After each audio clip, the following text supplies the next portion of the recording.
Netcasts you love. From people you trust. This is Twit. Bandwidth for the Tech Guy is provided by CacheFly. CacheFly.com. Hi, this is Leo Laporte, and this is my Tech Guy podcast.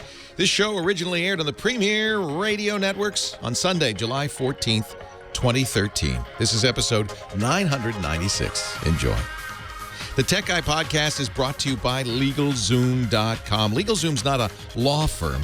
LegalZoom provides self-help services at your direction, like affordable business and personal legal documents you can trust. Visit LegalZoom.com. Use our offer code TechGuy to get $10 off at checkout.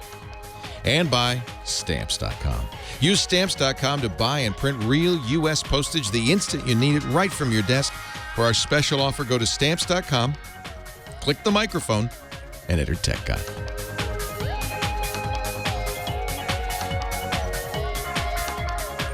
Well, hey, how are you today? Leo Laporte here, the Tech Guy. And it's time to talk about computers and the internet, cell phones and camcorders, home theater, digital photography, and all that jazz. This is the show where technology rules, and there are no dumb questions. Yes, I have to say that, because I know sometimes people go, I can't call that show. It's for geeks, I guess.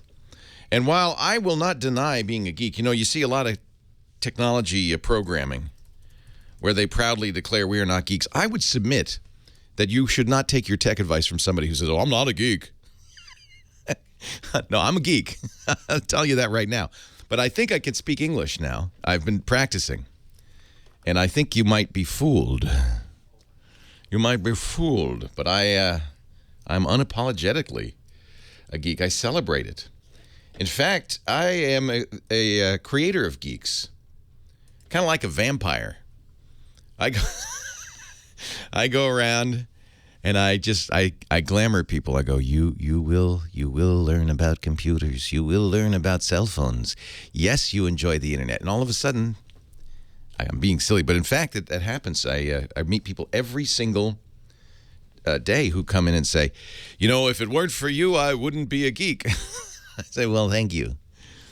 It's just the side effect of doing this since 1991, which my geek whiskers tell me is 22 years ago. So our phone number, if you want to say hi to Heather Hammond, is 8888-ASK. You got me saying Hammond. Now I'm going to say Ask. I was saying Hammond. 8888-ASK, Leo. Throwing off all your A pronunciation. Yeah. 888-827-5536. Dr. Mom is in our chat room. You could be in the chat room, too, with a great bunch of people, almost 1,000 people strong, including, I'm sure, Ben Fransky, who's in the studio with us today from the University of Minnesota. Dr. Fransky. Dr. Mom is a regular. You can get in there by going to techguylabs.com. She tells me that they hacked Kim Kardashian's medical records. Did you see that? Oh, it was a hack? Oh, yeah. I thought didn't they charge some nurses with going in and just giving the information out? Hospital workers were fired, so yes. Yeah. 5 medical workers have been fired over patient data that was leaked from Cedars-Sinai Medical Center.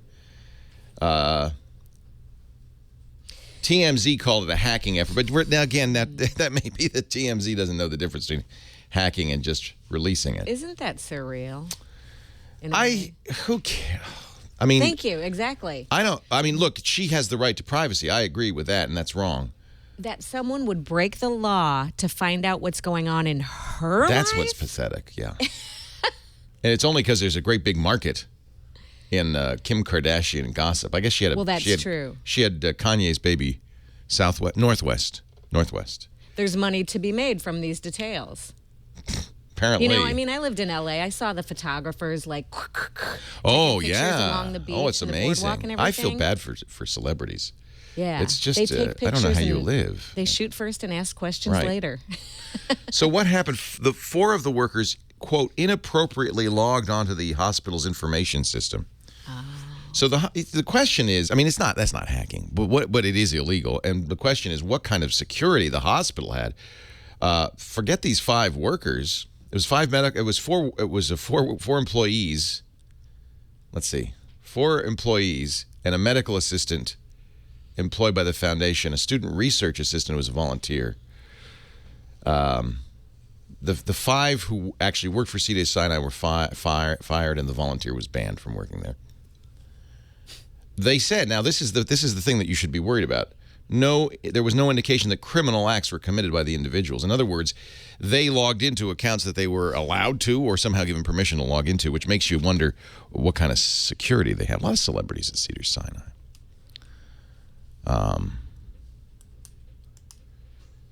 So, patient records are one of those things that is really highly protected. We talk about privacy all the time. But as things are computerized, it becomes more and more of an issue, doesn't it? But the real issue is why these hospitals are not locking this down better. When I hear stories about blue screens of death on X-ray equipment and viruses getting into hospital equipment because it was more convenient to keep the hospital equipment hooked up to the internet than it was to, protect it. Hey. I don't know what you do. I mean, you're at the mercy of the hospital. Facebook users dramatically underestimate the size of their audience. Underestimate the size of their audience. According to a Stanford University study done in conjunction with Facebook's data science team, they took a look at 220,000 users over the course of a month. And the users dramatically underestimated the size of their general audience by a factor of 3. Facebook users reached 35% of their friends with each post and 61% of the friends over the course of a month. What's going on here is people aren't getting much feedback, so they say, nobody's seeing my post. You're not getting... No, they just don't like it. Or they're not interested. Or they saw it and they moved on.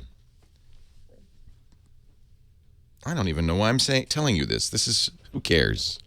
Microsoft is going to cut the price. We mentioned this yesterday. It was a rumor. Now we're pretty sure it's true because it happened. That's how rumors become truth. Microsoft has chopped the price of its Surface RT $150. It's down to $349. That's a big price cut. That's for the 32 gig model. If the 64 gig model also cut by $150, but it's still $450.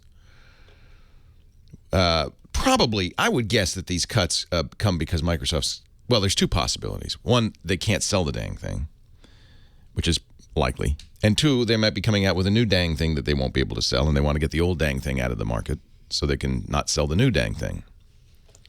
Probably both true. The question is, at this price, does this suddenly make this desirable? And I would say no. And this is what we were talking about yesterday. My friend Paul Thurrott, who is a Windows expert, writes the, super site for Windows blog. He called Windows RT, the Surface RT, a piece of junk, too underpowered to provide a satisfactory experience. We had a student, a woman called who's a student and wanted to buy it because it comes with, for $350, a Microsoft Office is built in. But I had to point out, and this is something Microsoft's done a very poor job of, probably intentionally, Windows RT is not Windows. Can't run your Windows software. It can only run software designed for Windows RT. I'm going to guess that they're clearing it out and that they aren't going to introduce a new one.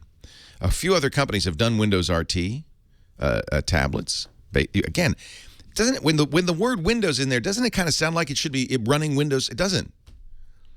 Windows Pro, Windows 8 Pro is Windows, just like Windows 7. Windows RT is just kind of this offshoot that only runs software written for it.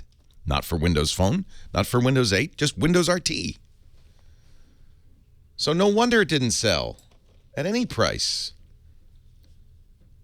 So Staples is now selling the 32 gig, which is pretty underpowered, for $350. I think, for that price, you could go out and get a nice Android tablet that actually has a lot of software and then buy $100 worth of ice cream. because you'd be saving $100 over the new reduced price. Can't recommend it, even with a built-in version of Windows. It's not the first time Microsoft's done a product that just flopped on the market. Remember the Kin? Maybe you don't. A phone that lasted 3 months. 8888 Ask Leo, that's the phone number. I would love to hear from you. Give me a ring. Give me a call. We're going to take the phone calls right after this. Leo Laporte, the tech guy.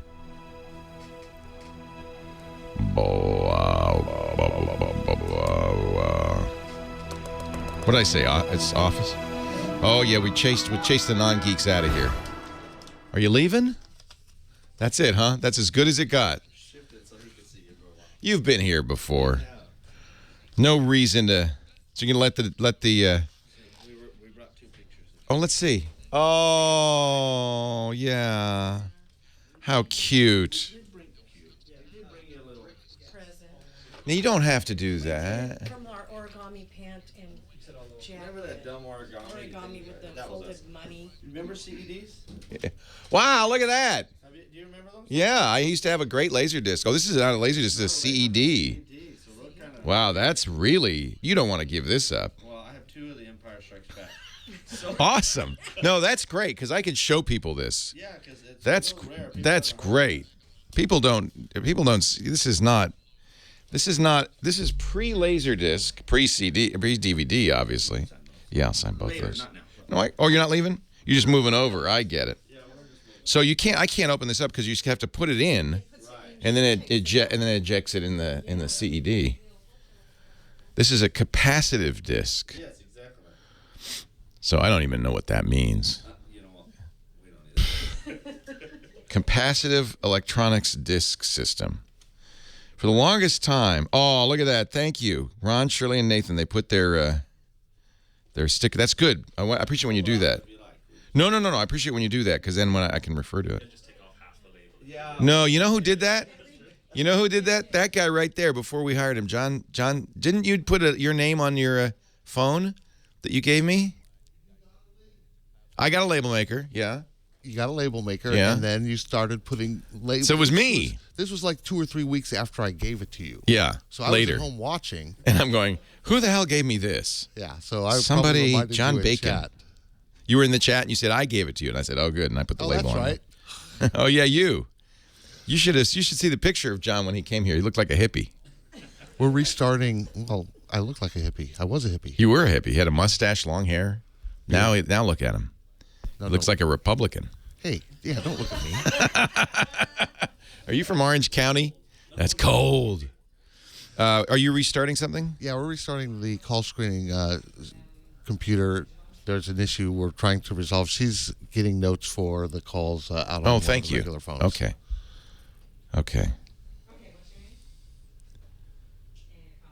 Because I can pick it up. Because I see the things here. I just don't have the info. I can hear it. So So it's now we now restarting think it's seems to working. have worked, Yeah. fixed it. Yeah. Heather may have gotten up on the wrong side of the bed, but she decided to dress like a bride. When are you are you getting married? That is so pretty. White lace. She's wearing a white lace gown. Pardon me? Pat on line 2. Be the first. You got it. She's one of those people who might have said, "Oh, I can't call the show because I'm not big enough." All right. I didn't say that. Do. Yes. I did. I barbecued last night. You can tell. Oh my God! You know there's still. Can you see the little frizzies here, where the little short hairs where they got burned off? But thank God my eyebrows didn't get burned off. That would be. And I had just gotten a haircut that morning, and the explosion. Yeah, but I've used it since, and I just opened them more carefully, slowly. I barbecued last night. I have so much leftover steak in my fridge. I don't know what to do. We never, this time I only bought 2 steaks. I had 2 boys, Lisa and me, and we still didn't go through them all. They're big. Big Bad John. What line's Pat on? Oh, there it is, 2, I see. Hey, I want to thank the Myers from Hayward who stopped by our studio today Well, actually, they came from Hayward is where they came from. But they brought me, this is an amazing piece of history. The Empire Strikes Back. Now, you might say, well, oh, it's a DVD. No. Oh, it's a Blu-ray. No, it's not. No, it's not a Laserdisc either, although it's the size of a Laserdisc. It's a little weird because it's a little longer. It looks like a tall record album. But what it is a CED. Did you actually have one of these? You must have. You wouldn't have the disc. This is a capacitance electronic disc system. I think it was RCA who invented this. I can't remember. The idea was, back when we were still using tape, that we could get some sort of optical medium. And this was a brief moment in time. You put these in, and it ejected the disc automatically from the. It shucked it from the paper sleeve. Did you have to flip it over to watch it? No? There were two discs, part 1 and part 2. So this is part 1 or part 2. No, that one had it all. I'm not going to know how it ends. Return of the Jedi. Oh, okay. Return of the Jedi was 2 parts. The Empire Strikes Back. Wow. This even Han Solo looks young. Harrison Ford looks like. That's how old this is. Harrison Ford looks like a young man. Wow. This is history. Did you ever have one of those? Or maybe you had the. I had laser discs. I never got into the CED. It was killed pretty quick, right? Selective vision, was that what it was called? I think so. And it was killed pretty quick. And then laser discs, which were roughly the same size, were giant platters, size of a. See, I can't compare it to anything because the kids today, if I say it was the size of an LP, they'll go, "What's an LP?" Well, it was about the size of a laser disc. What's that? A DVD? No, much bigger than a CD or a DVD. You didn't have one of these, did you? Ever, Heather? No, you're too young. I think you'd have to say it's the size of a basketball. Yeah, a basketball, like if Shaquille O'Neal sat on it, Right. and then it would flattened it square. out. But it's right. Yeah, it would be the diameter of a basketball, but it's not round. Well, it is inside, but anyway. I'm not going to go on. There was a great Laserdisc store in San Francisco I used to go to. That's all they had, stacks and stacks of Laserdiscs. I wonder what they did with all of them when that format called? went belly up. The Laserdisc store. Oh, that's very creative. It was out in the avenues. I think it was on Noriega. Oh, wow. Yeah, Noriega and 24th, something like that. Used to go out there. All right, let's say hi to Pat. She is in Oceanside, California. Our first call of the day. Hello, Pat. Leo Laporte. Well, good morning, Leo. Good I morning. love this phone feed. Yay. Yes. I told Heather I'm not a electronics person at all. I'm almost 80 years old. But I have almost 200, I haven't counted them, video cassettes. Oh, my. Yeah. What's on those video cassettes? Oh, name it. Oh, I'm an old movie. Ah, so you made them yourself. Yes. Okay. And I also have the little tape things you play to hear music. Oh, 8 tracks. No. No. Cassettes. I have them too. Yeah, I bet you do. I got a bunch of Elvis. Wow, a bunch of Elvis 8 tracks. So this is Old Media Day on the Tech Guy Show. Well, there's a lot of us out here. Of course there are. I had a friend who probably at the time he thought it was a good idea, had a VHS tape recording of every single episode of Taxi ever aired. I miss Columbo. Columbo, there you go. But, the irony is today, if you wanted to watch Taxi, you just get a Netflix subscription or Columbo. I guess not all of them are still available, but you don't, little did he know there was no need to record that. Anyway, so this stuff is stuff you've recorded, and I presume you want to somehow preserve it? Yes, and my daughter mentioned sometime, well, one of these days, Mom, it's going to lose its magnetism. I don't like I hope she doesn't say it like that. One of these days. Well, You're going to lose its magnetism. You're going to be sorry, Mom, you recorded all those movies. So I took... She's right, by the way. Those will wear out eventually.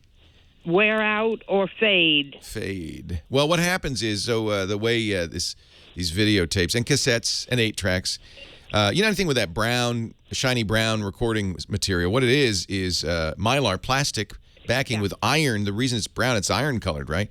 Little iron, not filings, but iron particles on there that are magnetized. The problem is over time, they start to shred. They shed the iron particles shed off and you can no longer use them. So no analog recording, reel-to-reel, cassette, 8-track, or VHS will last more than, say, 10, 15 years. Oh, no. Oh, no. Now, I got to point out that probably many of these shows are available online, legally online for watching. I mean, I don't know. Here's the thing. You could convert them either, by hand, which would take quite a while. They're 2-hour tapes. It'd be 2 hours per tape. 100 tapes, that's 200 hours. Yeah. Or you could send them to somebody, and that would take money. So you're going to either spend your time or your money. I've got more time than money. Yeah, I bet. So who doesn't? Although at 83, I mean, you might say, I don't want to waste time digitizing tapes.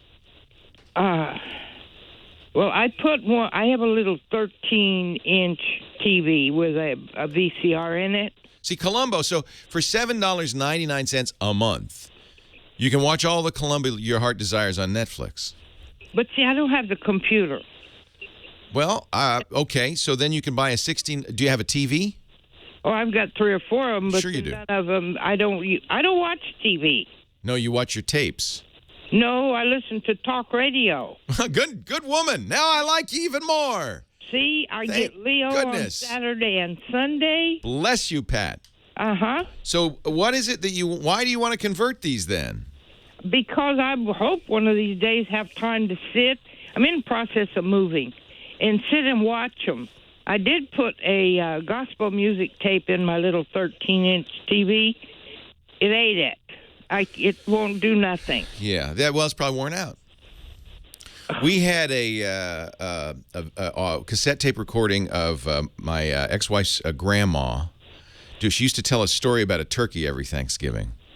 And it was probably 20 years old. And I was with great difficulty able to transfer it over and digitize it. Now it's preserved forever, right? Because it's on a computer somewhere and it's on digital. But you don't have a computer. No. So what do you want to put it on, DVD? I don't. That's why I'm talking to you. Well, do you have a DVD player? Yeah. That's a little record thing? Yeah. Boy, I'm a dummy. No, you're not a dummy. Pat, I'm going to hang up on you if you ever say that again. You are not a dummy, Pat. My youngest son told me, Mom, you ought to have that this DVD thing. And hey, they sell, and you can get, and they're still around, although they're fading fast because there's not a lot of people yet with these VHS tapes. But they sell. Panasonic made them, a couple other companies. Humax, Humax makes one. You put a video cassette in one side, a blank DVD in the other side. You press record, and it transfers it over. But I'll be honest with you, that's a lot of work, and it's going to be low quality. And if you got a Netflix subscription for $7.99 a month, you could watch all those Columbos in much better quality. So let me talk when we come back about what you might choose to do. Leo Laporte, the tech guy. okay. So cute. Oh, my goodness.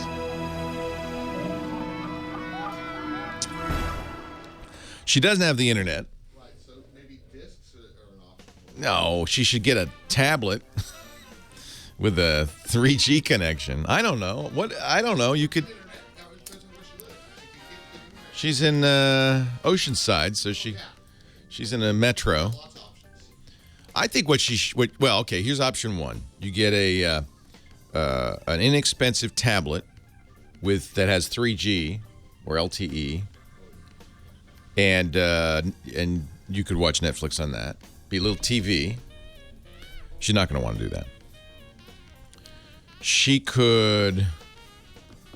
Yeah, that's what I was talking about, Red Penguin. Didn't you hear me say that? She could buy one of those converters, but then you're going to have low-quality DVDs. You're going to have spent hundreds of hours to convert these over. Maybe she's just looking for a hobby.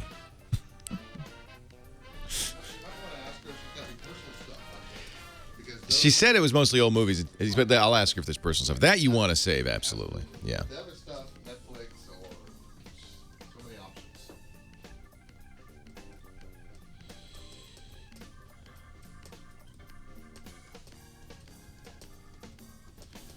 I don't know if I were 83, but it's a hobby. Think of it as a hobby.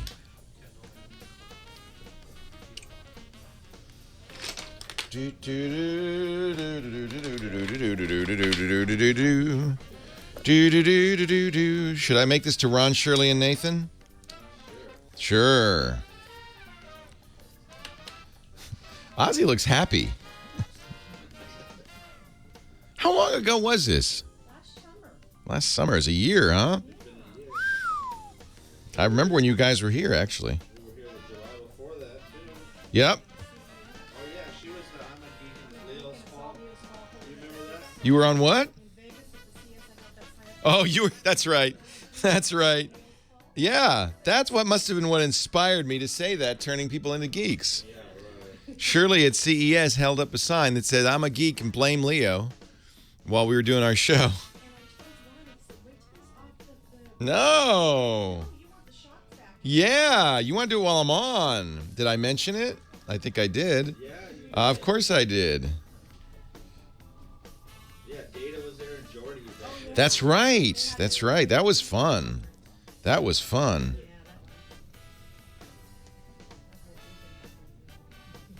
I'm using Carbonite right now looking for the pictures of it because they have Carbonite Mobile, Yeah. thanks to you. Oh, and yeah, you can access them, huh? So, yeah.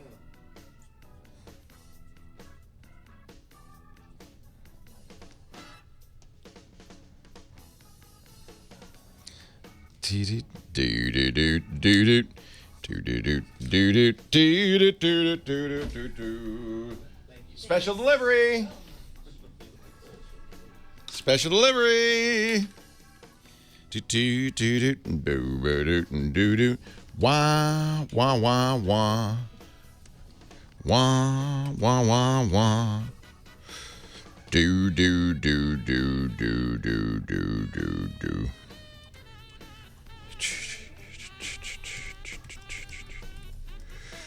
Bop bop. Candygram. Bop, bop, bop, bop, bop, bop, bom, bop, bom.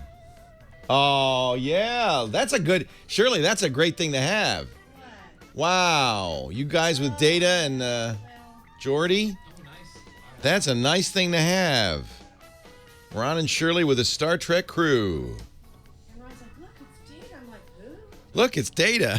Who? You know, the guy with the green skin? The android? I don't watch that show. Yeah, here's the last one I'll show you.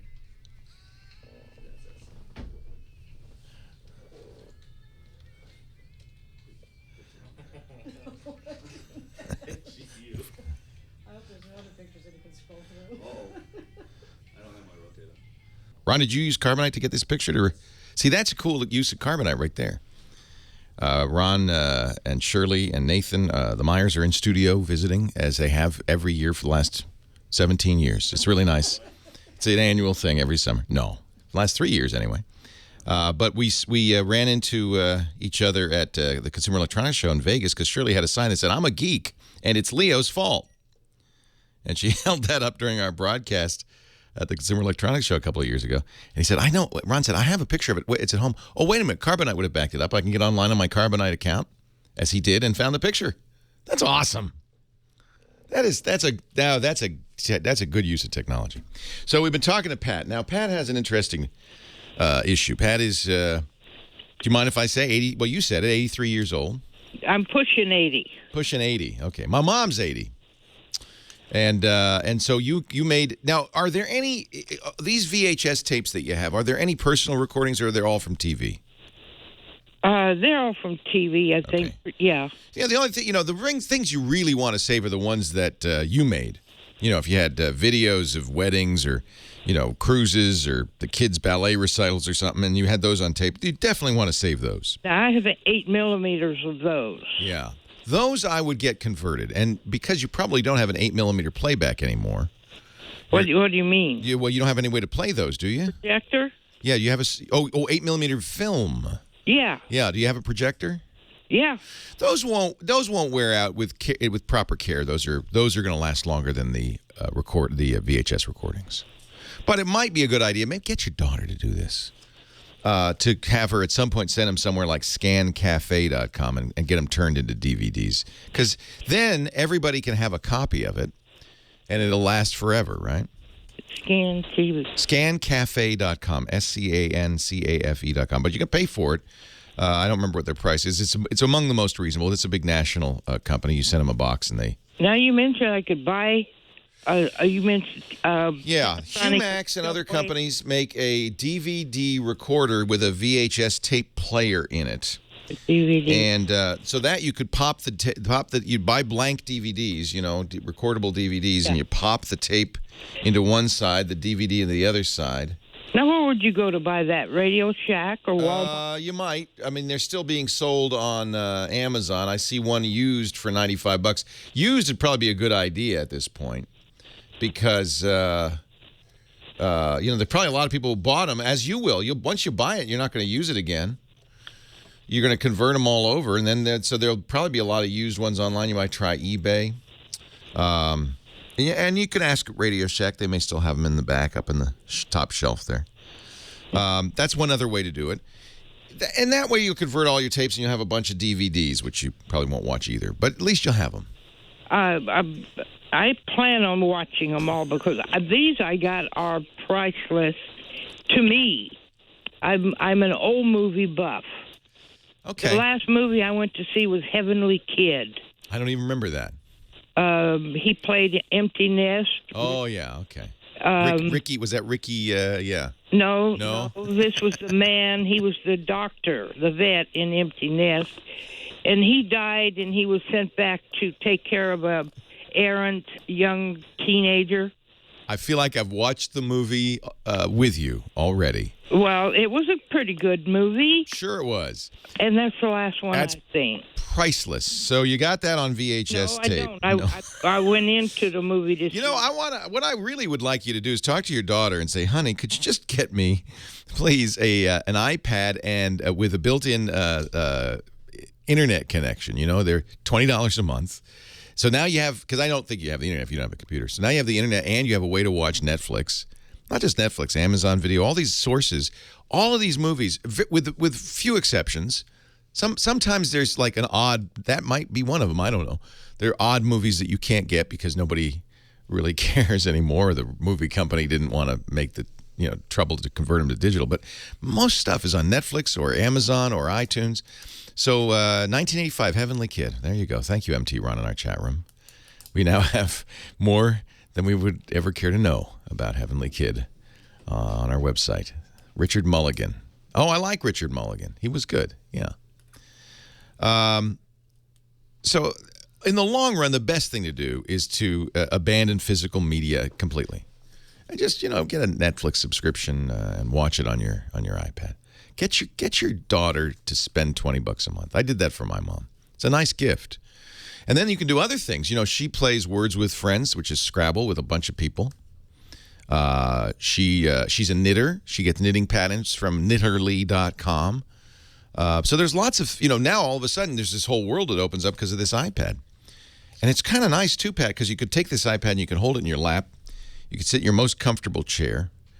You can hold it, and it's as big as a TV if you hold it in front of your face, and you can watch your movies. You could plug in headphones, turn it up real loud if you needed to. We do that for my mom. So there's a lot. There's a lot of advantage to that. But to answer your specific question, yeah, Panasonic, Humax, and others did make devices that would record DVDs from your old VHS tapes. Happy watching, Pat. Enjoy. David in Temecula, you're next. Leo Laporte, the tech guy. Hi, David. Hello, Leo. Welcome. You hum very well during the commercial breaks. Oh, that's right. You're on hold, forced to hear that, aren't you? Sorry. I always wonder what Johnny Carson used to do when Doc Severinsen in the band is playing in the commercials. Now I know. He'd toss his pencil and he'd hum. I had the pleasure of snorkeling on the Great Barrier Reef with you. I gave you a disc with my underwater video. Yes, I have it. Thank you so much, David. Thank you. That was so cool, wasn't it? That was fantastic. That was a great vacation. And I even got to scuba on that one. Yeah, that was a lot of fun. That was a Mac Mania cruise last year to Australia. Yeah, it was great. A lot of fun. Say, I just moved to a new house in Temecula. My daughter just moved to a new house in Washington, D.C. We both have the same problem. We have iPhones with AT&T, and the signal strength isn't quite as good. I was wondering if you had a recommendation on one of those signal boosters where you put the antenna up in the roof and boost your signal. So these are, yes, I do. And these are only a good idea if you can get to somewhere, within your property that gets a good signal. It's not going to do magic things. If there's no good signal in your area, then you're not going to get anything to amplify. But there are a number of companies. Wilson makes one that a lot of people use that you'll put somewhere. It has its own antenna, and it transmits through the rest of the house. And you can often, this is how most commonly it's used, string a wire along to another antenna inside the house. Now, the other thing you should ask AT&T about is what they call their microcell. Have you found anything about that? Ever asked about that? Not familiar with the idea with a microcell, they're actually, the technical term for them is femto, F-E-M-T-O cell, but AT&T calls it a microcell. It connects to your internet, and it basically becomes a cell site in your house. Yeah, this is probably the better solution, frankly. Well, we both have Verizon Fios, so... Yeah, Verizon doesn't have to know that you're doing this. If it's a bad enough signal, oftentimes they will give this to you. So I would look at or at least call them and see what they would want to do that. Say, look, I want to use what you do is you say, I want to use AT&T, but I've got a terrible signal at home. I'm thinking of changing to Verizon. What can you do to help me? And they'll say, well, your daughter should do this too. Oh, we could put a microcell in there. Sometimes they'll give it to you just to keep you as a customer. Not always. I can't guarantee it. And then these Wilson devices, they do work if you can get a good signal somewhere on your property. Leo Laporte, the tech guy.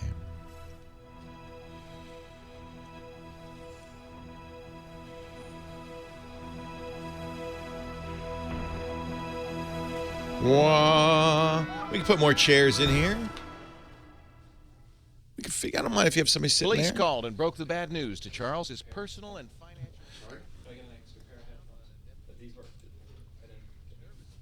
Our show today brought to you by our friends at LegalZoom.com. They sponsor the Tech Guy podcast, and I'm eternally grateful for it.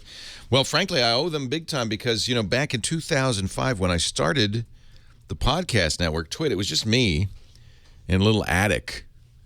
And I had talked to Kevin Rose, my buddy Kevin Rose from Tech TV, who has since become a famous venture capitalist, started many companies. And he said, Leo, just make an LLC. It's really simple. You can go online and do it. $99. You can have, and you should, because it protects you and your assets. It makes it a company, a real company. You can also do incorporation for $99 plus the state fees, S Corp or C Corp. They walk you through it step by step. I mean, I'm not exactly a legal genius, and I was able to figure it all out. Very simple.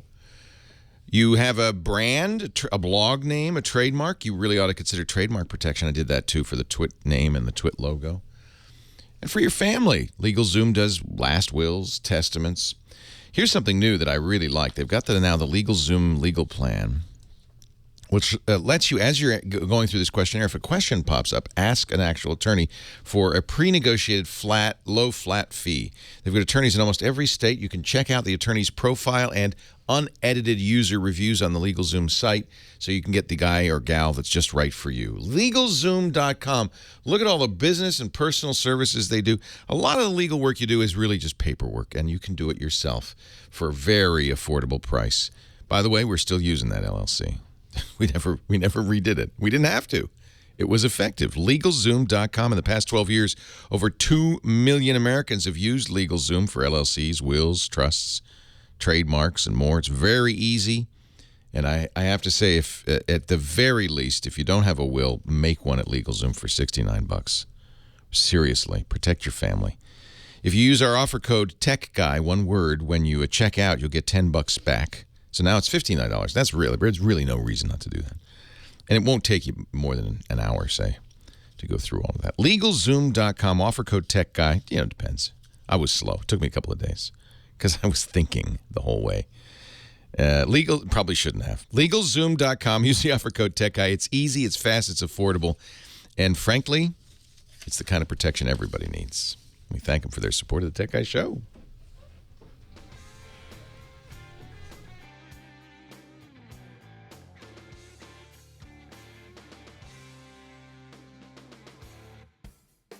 It was an atelier. Yes, my little atelier. I felt like that, actually. Lunch would be a lovely thing. Let me check what Petaluma Market has. Why? Is it Arts and Culture Day in Petaluma? Something like that? It's the same stuff they had yesterday. Chicken noodle soup, vegetarian. It's like they didn't cook today. They took the day off. It's like that on Sundays. Yeah. I guess chicken noodle soup would be good. Big one. Thank you. Put some ice in it. Iced chicken noodle. Nothing like it. Nothing. That's mom's home cooking. Do. Gina Trapani is very sad. She tweeted about it yesterday, Web99. She was shocked. Thank you. You could dance if you want to. You could be a geek. They're probably geeks who don't know how to dance. They stick their lower lip under their upper teeth and do the white man's overbite. Everybody. I actually saw Bill Gates dance once. Yeah. It was straight out of Big Bang Theory. It was at a party at the old trade show Comdex. And yes, he did. He did what they call the white man's overbite, where he put his... You can do it yourself at home. Try this out, folks. Bite your lower lip with your upper teeth, and then stick your butt out, and just do that. And that's what he did. And it kind of looked like he was a little washing machine. Little billionaire washing machine. I picture his arms flailing. Did he do that? You know, he was fairly contained. Man. But he did know he was in public. That's just upsetting. You know, it's like seeing, I saw Andrew Carnegie, the steel magnate, or, J.P. Morgan. I remember him dancing. It's so strange. You're standing 10 feet away from Bill Gates dancing. It was a very surreal moment. Made more surreal by the fact there was also a person in a giant cat costume next to him. What was this? It was a very famous party that they did. The PC Magazine did every year. They had a gossip columnist named Spencer the Cat because it was, he's supposed to be an anonymous gossip columnist. So to honor that, they would throw a Spencer the Cat party every year, and they would have some guy, some poor ink-stained wretch, some writer, get into a cat costume and dance with Bill Gates. But it was a sign of their power, right? As a computer publication, that they could get Bill Gates to come to their party. Ooh. Wow. And give him enough alcohol to dance. Bill, I don't know. Bill's done a good job since as a philanthropist, so I'm not gonna mock him anymore. Who should I talk to next, Heather? Oh my goodness. Let's talk to Taylor in Corona. I love it. You put some effort into this. It's not like you just say who's next. You think who would be the best right now. Well, Jesus, people really held. I'm making you work. I'm making you work. So. No. I like that. Oh no, we've had some great calls, but let's talk to Taylor right now. Corona, California. Taylor, you're next. Selected by Heather Hammond out of all of the other candidates. Personally, what can I do for you, Taylor? Yo, what's up? Hey, did you get my gift? I did. Thank you, Taylor. Taylor is. I know who this is now. Good to talk to you, Taylor. You came and visited us. You got home okay, huh? Yeah, I got home okay. Okay. So my question to ask is this. I'm using Windows 7 and the feeling is fine. But something has come up on my mind with the Metro interface that's really so great. What can make me switch to Windows 8? Are you intentionally rhyming, Taylor? Yeah. You're a poet and you don't know it. Nothing. Well, okay. You know what? That's a great question, Taylor. And a question a lot of people are asking, because Microsoft really doesn't want you to buy Windows 7. You can, but you have to work at it. They want you to buy Windows 8. And as with every version of Windows, it's always more secure. It's always improved. Most of this is the improvements are under the hood. The problem is the stuff you see is seemingly less good.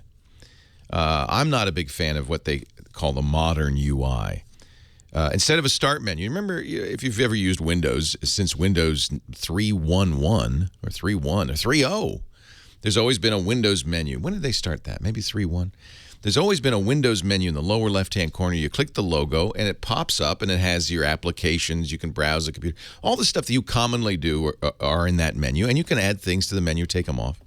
There's also the taskbar that has little icons of things, and you can drag things to the taskbar. Microsoft said, in our research, we found that people rarely used the menu. They would just put the 4 programs they use day in, day out in the taskbar, and that was it. So we got rid of it. Well, I don't know who Microsoft was watching because I use the menu all the time. They took it out. Now, instead of a start menu, nice, discrete little menu in the lower left-hand corner of your screen, that's gone. They still have a taskbar, you still have the icons.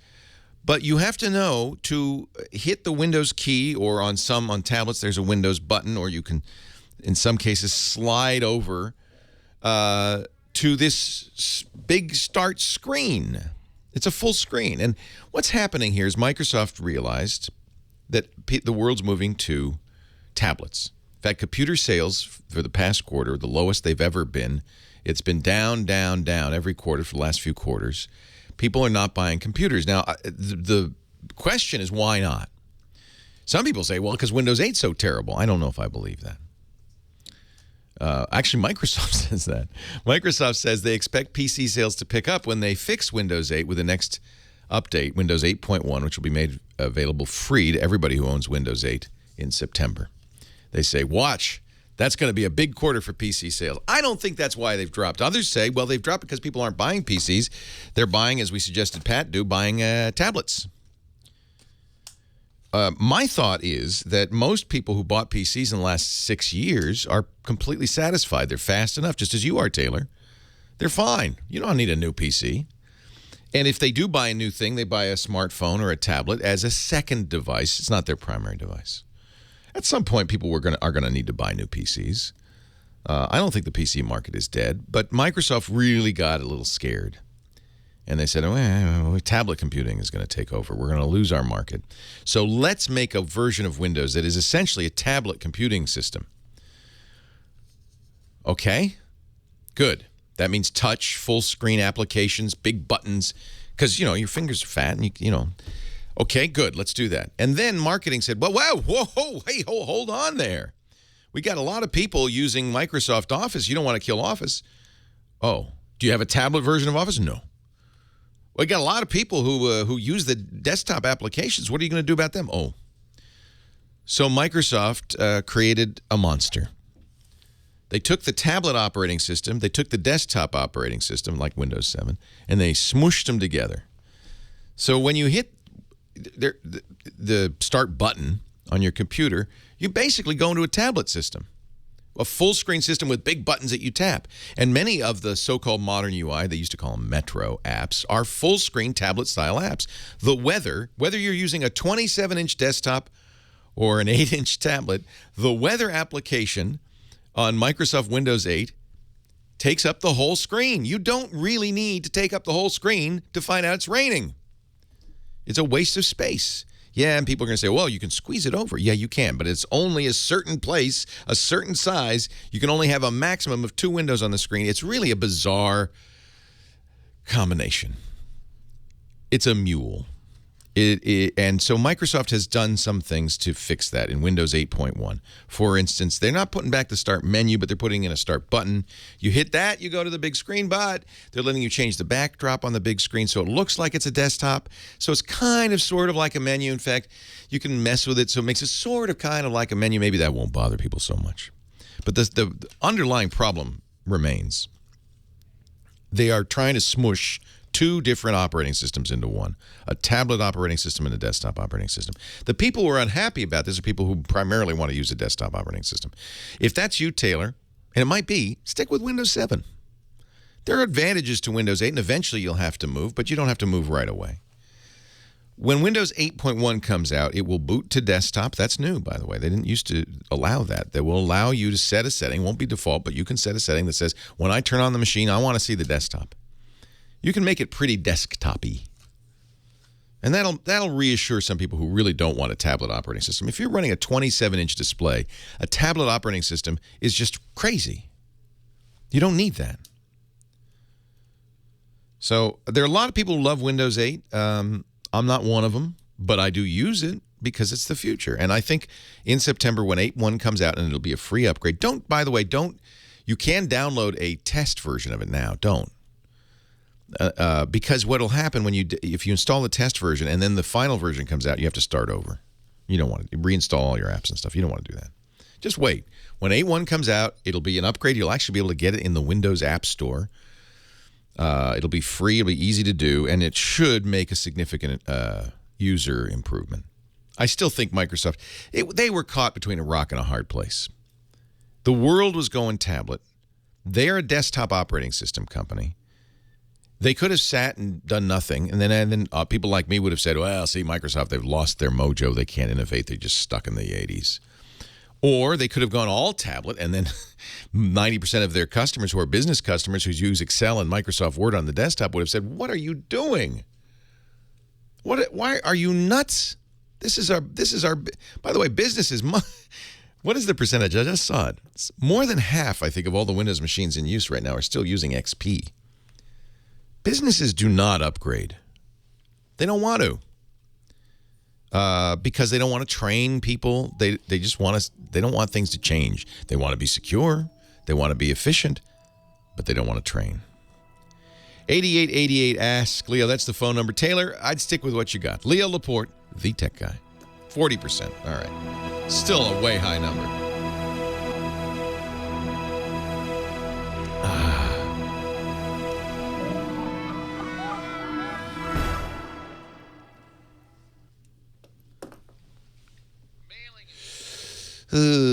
That's just my opinion. It's just one man's opinion.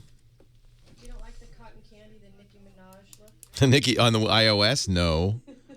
Ooh, well, you know that. You cracked me up when you were doing the It looked like her, didn't it? Yeah, but he was doing that strip-a-thon, and who liked Windows 8, he was going to put clothes on, who didn't, he was going to... Oh, that was funny, yeah. That's probably what they were talking about when they said I should stop flirting with Heather. When we were taking our clothes off for Windows 8. Oh, gosh. We never actually did anything. So sure. No, we put them on. We put them on for everybody who liked Windows 8. I can't remember what it was. If you liked it. If you liked it, we would take them off. There wasn't too many people that liked it. Right, so we were putting them on. Fortunately, nobody liked it. Could have been bad. So that was flirting. Yeah. I don't know what was flirting. I don't know. It was one guy. Well, yeah, he goes against the grain of everything everybody else says. Well, you know, I don't pay attention to this stuff, but you know, we have staff members who read the email. See, that's their mistake right there. You go, oh, Leo. I mean, oh, Leo. That sort of we got a problem. Oh, really? Yeah. Is in the eye of the beholder. Or it's I don't know what it is. And so I think that person who wrote it is the pervert here.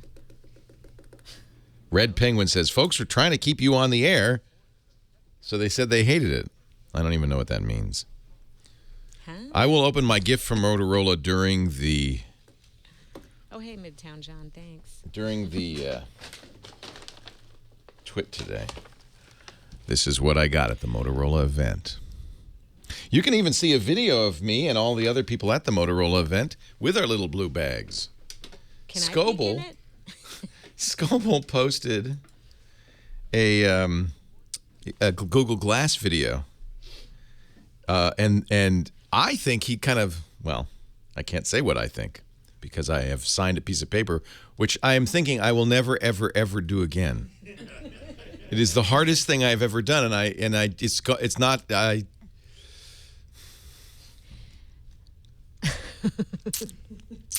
me see if I can find Scoble's video. And then I realized, you know, you hadn't yet made me sign an NDA, but should I? You can say anything you want. I haven't told you anything. So you don't. Well, I watched an interview that's gonna. You can talk about other people, what they are saying, and so forth. Did I say something? No. No, the Bob Bergen interview? No, you didn't have to sign an NDA on that. That isn't going to run for a while, so it kind of might be NDA. No, that's not. So here's the Moto X through glass. Motorola executive filmed using the Moto X by Robert Scoble. There's Ben Parr. There's the blue bag. I can show you the whole video because I'm in it. Lisa and I are in it. Yeah, find your part. Yeah, Daria Musk was singing. See, there I am. Right there. There's Lisa. So I can't very well deny that I was there. Is there a dancing There's cat Mike at this Elgin. one? There's Guy Kawasaki. Oh. I sang the boop boop boop boop very well, I might add. Of course. See, I was doing it in falsetto. Not everybody could do that. Boop boop boop boop boop. I didn't know what song it was. It's Michael Jackson. Yeah, until One. the boop, boop, boop, boop. She's very good. That's adorable. She's very good. And somebody slowed it down like 1,000% and made some deductions about what was going on in this video. So Nice try. nice try. I can neither confirm nor deny. The only thing I can't really deny that I was there because it's pretty obvious I was. And you do see the blue bags. So since the blue bags have been revealed, see, everybody's got them. We're all holding our blue bags. Well, some of them are pink. I will show you the contents of the magic bag Someone's later trying today. to trick me. They said, look at the blue bag and tell them what's in it. You know, I'm not that curious. No, I know. You shouldn't be because there's nothing good in here. Probably a T-shirt. I'll give you a hint.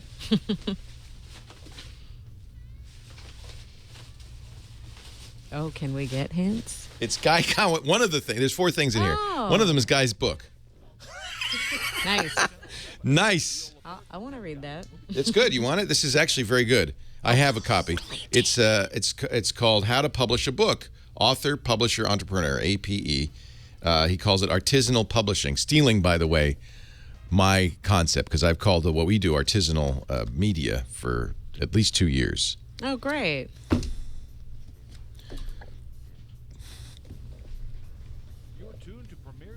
Oh my gosh, we're in the second hour already. So I can't confirm or deny anything that you might deduce from that photo, except that I was there. I think I could say that. That's pretty obvious. So that's Ben Parr, Chris Brogan, Laura Fitton. There's Laura Fitton. You can see the people in the picture.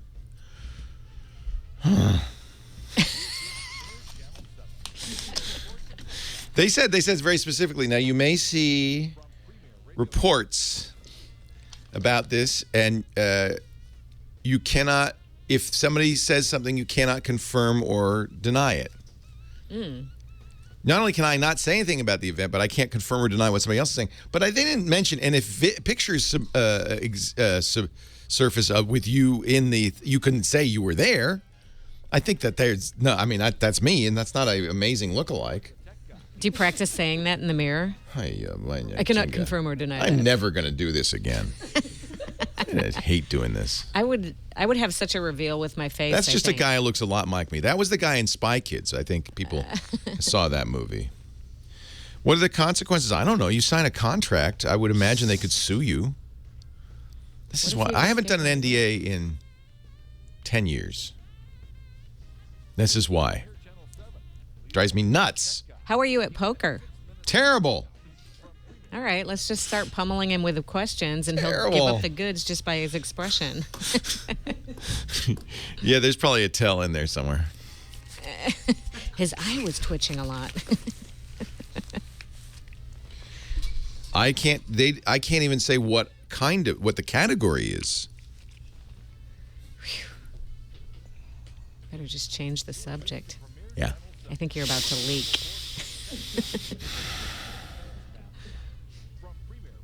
I'm leaking right now.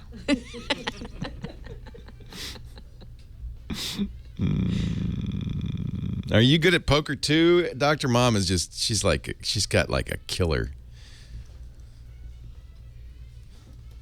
competitive streak.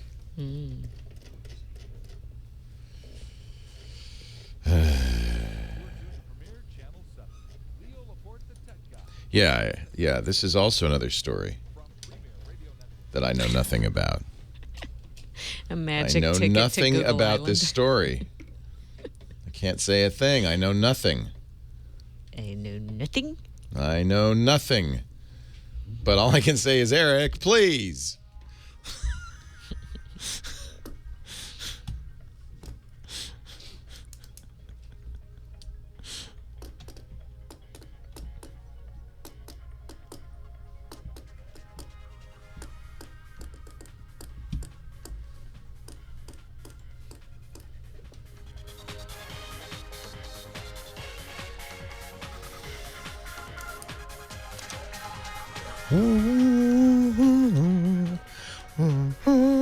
Leo Laporte, the tech guy. Hello, everybody. 8888 Ask Leo. That's the number if you have a question, a comment, a suggestion. If you'd like to talk tech with me, I'd love to talk it with you. 888-827-5536. That's toll free from anywhere in the U.S., or you can use Skype. Our website is techguylabs.com, techguylabs.com. You can go there. We have audio and video of all the shows. We're coming up on our 1,000th show. This is episode 996. That means in a month, we'll be doing episode 1,000. I don't know what we're going to do for that. It's not my 1,000th show or anything. I mean, it's just my 1,000th show as the tech guy. But I've been doing this basically, call-in talk tech, talk radio since 1991. So this is probably more like my 10,000th show. One of these days, I'm going to get it right. 22, You're starting to get good at this. 22 years as the tech guy. And, well, you really want to make me feel old. I've been doing radio since 1976. So I'm an old guy. I know, before you were born. Bill in Ohio, Leo Laporte, the tech guy. Hi, Bill. Hey, Leo. Thank you for taking my call. I got a question. I don't know if it's my end or ESET's end. Let me back up a little bit. My girlfriend has a 4 or 5 year old Sony Vaio laptop, and our antivirus subscription ran out. So I told her about the ESET. Good man. We downloaded ESET, and I noticed after a while, after we downloaded it, her laptop started freezing up. So we figured, hey, it's probably getting old and ready to crash. And did you take the old antivirus off? Yes. Okay. Yes. Completely, good. And so we figured, well, it's getting old. Let's get a new computer. So we called up Dell, and yes, we had to fight to get Windows 7. And so you bought a new computer with Windows 7? Yes. Yeah. And so it's like, let's download ESET. So we downloaded ESET. I made sure I took off McPhee and all that stuff they give you when you buy your We should mention ESET is a Nod32 is an antivirus product that advertises on this show. Did you use the Nod32 or did you get the bigger package? The Nod32. Good. Yeah, that's the one I really like. It's just the simple antivirus. So we download it, and all of a sudden it froze up her computer, and we figure what's going on here. So we rebooted, and sure enough, it froze up again. And it's like, what is going on that's here? Not so good. we had to go into safe mode to get rid of it, and as soon as we get rid of it, the computer worked fine. So I don't know if it was my end or ESET. Well, it sounds like ESET. Although they wouldn't have much of a business if that happened to everybody. So I don't think it's a universal experience. I use it. I know lots of people use it without it freezing anything up. So I'm not sure. You installed it on a straight out of the box Dell, huh? Yeah. I don't know. Yeah, I'll tell you what. Would you? I'm going to get you. I'm going to get you a high level. I mean, there are people in the chat room who have done this without problems. Crimson says, just bought a Dell, removed McAfee, which is very important. Get rid of that. Yep. Installed ESET. Everything's working fine. I wonder, a couple of things I would suggest. But what I'm going to do is I'm going to put you on hold, and I'm going to get your, Heather, if you'd get his email, we'll send it to ESET directly. We'll get some high-level support for you, because that's not right. Make sure that you don't have McAfee installed at all. And there is a McAfee. This is true of Norton and McAfee. There are standalone uninstallers they offer on their website. The reason is you don't want an antivirus to be too easy to uninstall, or a bad guy would just uninstall it, right? You download some malicious software. The first thing you do is say, let's get rid of this antivirus. So it often clings. So I want to make sure that you've really removed McAfee. You probably also want to. There are somebody in the chat room's pointing this out. That's true. There are also YouTube videos on how to remove McAfee, and I would recommend that. Then I guess secondarily, make sure Microsoft Security Essentials and Defender are not on there, and or turned off if they are. I don't know. I'm putting you on hold, and I'm going to ask Heather to get your information, because that's not right, obviously. And maybe we can. I don't have no idea how to put somebody on hold on this system. I don't know. Did you get it? You got it. Okay. I can use a computer, a cell phone. You don't have to give me a manual. I can figure it out. But this phone system, no idea. No idea. Let's go to Phil in Newport Beach. Leo Laporte, the tech guy. Hi, Phil. Hey, how are you? Great. How are you? I'm doing well, thanks. Just one note on, you were talking about Windows 8. I just bought a new laptop from HP, and now I'm going through that whole frustration of trying to figure it out. And it just feels like Microsoft didn't do a focus group, because I don't understand why they came out with this operating system. Well, they claim they did a huge number of focus groups, and the operating system is, and I believe them when they say this, the operating system is designed based on that. But I think what they don't admit is that they also had a corporate mission, which was to begin tablet computing for Sirius, and that's a problem. So I'm having a bit of an issue. I'm trying to find a local software that I can install for backup. I looked at... Well, Windows 8 has its own backup built in. But is it as good as like Acronis or Paragon? Well, they do different things. So the Acronis True Image, for instance, is a image backup. So it wouldn't be something you'd use for day-to-day backup, probably. You'd make an image backup periodically so that you could restore the setup just as is, applications, operating system, etc. That's True Image. Now, True Image does have some incremental update capabilities. I just don't think that's really the way to back up. Backup is not as complicated as people make it. In my opinion, here's what you need to do.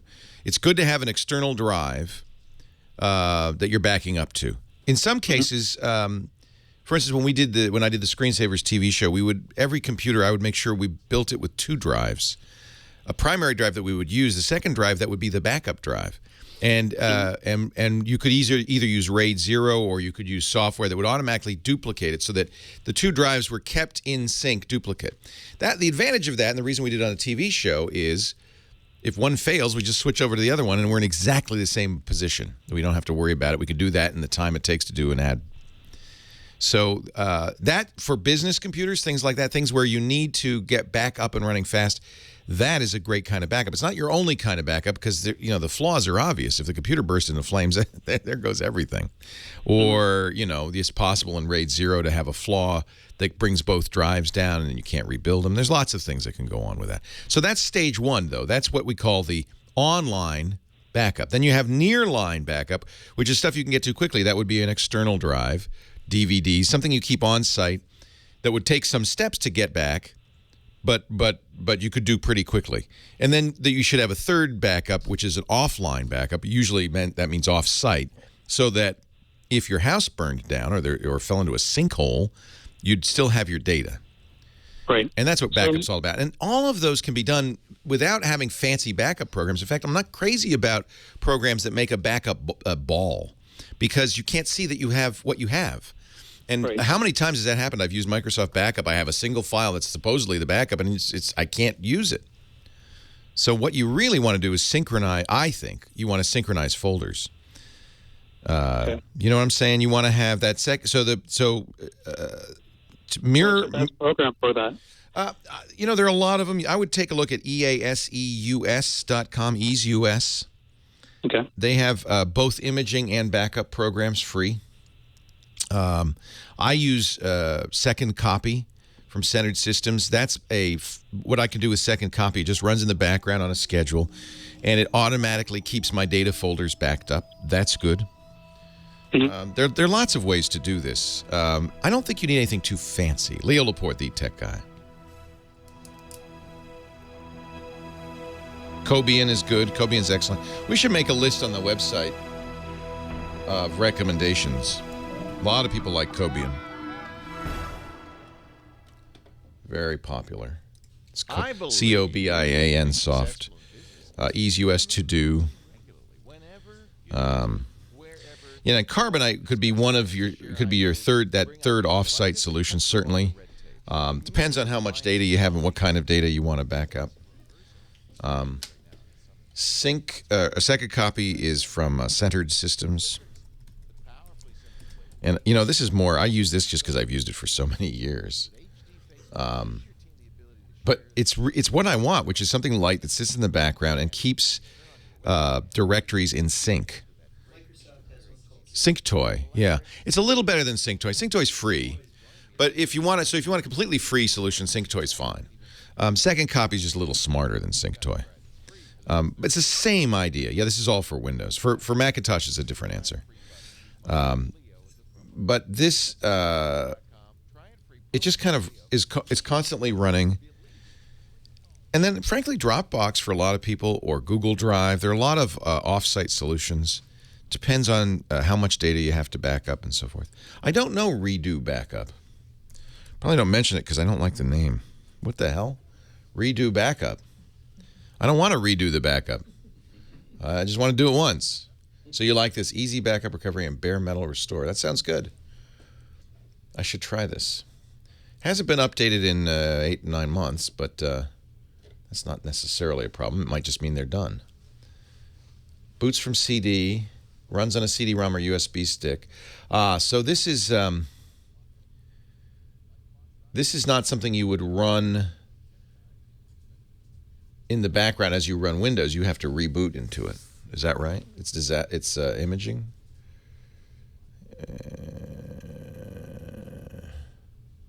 So this is imaging. It sounds like. So it makes a boot disk, which is nice. That's a good idea. And is this free?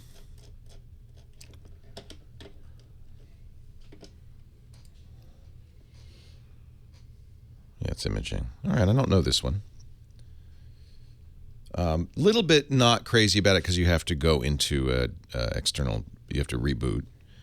There are a number of programs that don't require you to reboot. You can do from within Windows. That's Drive Snapshot, for instance, which I've used for a long, long time. It does it from within Windows. So you could have it run on a schedule and that kind of thing. And this is also an imaging program. Gibson started using something that has such a generic name. It's like Drive Imager or something. I think that's actually the name. Drive Image, that's it. From runtime.org. Steve started recommending this. He's the one who told me about Drive Snapshot, and then he moved over to this. But both of these will run within Windows, but these are image backup. So image is good, but not a full backup solution. It's just kind of like making a installer. rsync into TrueCrypt is great. If you know what you're doing, rsync is an absolute great tool. In fact, on the Mac, I use a front end to rsync called ChronoSync. This is actually what I use on the Mac. And I love it. And it's just a front end. It's a schedule. Oops, that's not it. No. Don't you hate it when this happens? It's from Econ Technology. That's it. So this is just a front end to TrueSync, to rsync. Rsync's a command line Linux utility or Unix utility. Hey, our show today brought to you by our friends at Stamps.com. I might want to mention that. If you do a lot of mailing, you really don't want to do it from the post office. Why make a trip when you can do everything you would do at the post office right from your desk with Stamps.com? And I mean postage on demand 24/7, of course. You can actually print stamps. Most of the time, you won't be printing stamps. You'll be going to Stamps.com and printing right on the envelopes with your company logo, the return address automatically, and even pulling the addresses of your recipients from your QuickBooks or your PC address book. But that's just the beginning. If it's an international mailing, Stamps.com will fill out the forms. If it's priority mail or express mail. They'll email the recipient with a tracking number. This is pro mailing. I want you to go to stamps.com right now, stamps.com, and take a look at this special offer we've arranged for you so you could try it out for yourself. Includes, by the way, this digital USB scale. Where's my... Oh, somebody took my scale again. We have two accounts because people are fighting over stamps.com. Somebody took my scale. You plug in the USB scale, you plop your letter, your package. It recommends the right class of mail for you. Prints it right on the envelope or prints a label for the mailer. You can print stamps. In fact, I'll come in here and I'll ask Frederic, I'll say, I need some stamps, so print them out for me. Track your packages, send shipment notifications, free supplies delivered to you. And, of course, the mail carrier comes and picks up those packages. You never have to get up. Stamps.com, go to the website, click the radio microphone in the upper right-hand corner. Use our offer code TechGuy. You'll get a $110 bonus offer. Stamps.com. Use the offer code TechGuy. Leo Laporte, the Tech Guy. We're talking about backup, and of course, that chat room has lots of great solutions. And what we'll do is we'll put together a list of them in our show notes at techguylabs.com. Cobian was one I didn't mention. That's a good one. Redo Backup. That's an imaging program. So imaging is a little different from backup. Imaging makes a kind of freeze-dried copy of your entire hard drive. That's nice to have if you have the hard drive just so. You installed Windows, you install all the updates, you install all your apps, you get everything where you want it. That's when you want to do a drive image because you can get right back to that point in just a few minutes restoring the image. That's a nice thing to have. But it is not really a long-term backup solution. This is part of an overall backup strategy. It's nice to have continuous backup of your files. As I mentioned, Second Copy from Centered Systems, very good. Microsoft has a free program, a little less full-featured, but many people use it, called SyncToy, that does the same thing. And so you have an external drive, you're running SyncToy on Windows, you say, I want to make sure that my data directories are always back, my documents, my pictures, my music are always backed up, or even your entire home folder. Just back up the whole thing automatically. And so it's always duplicated on an external drive. That's nice. And you could tell Second Copy things like, even if I delete something on the local drive, don't delete it on the copy. So the copy's everything. And that's important because a lot of times backup is not, we'll talk about disaster, right? And, there's a fire, a flood, a sinkhole. But really, most of the time, the reason you have a backup is because you deleted something by accident. And you hit the empty recycle bin, and then you go, That's when the backup really most often is used. So not having Second Copy backup deletes is important. You want to have it, and this is a checkbox. You can, if you want to have two directories identical, then you would. Delete a file from one, it should delete it from the other. But if you there's no reason, hard drive storage is cheap, not to keep everything.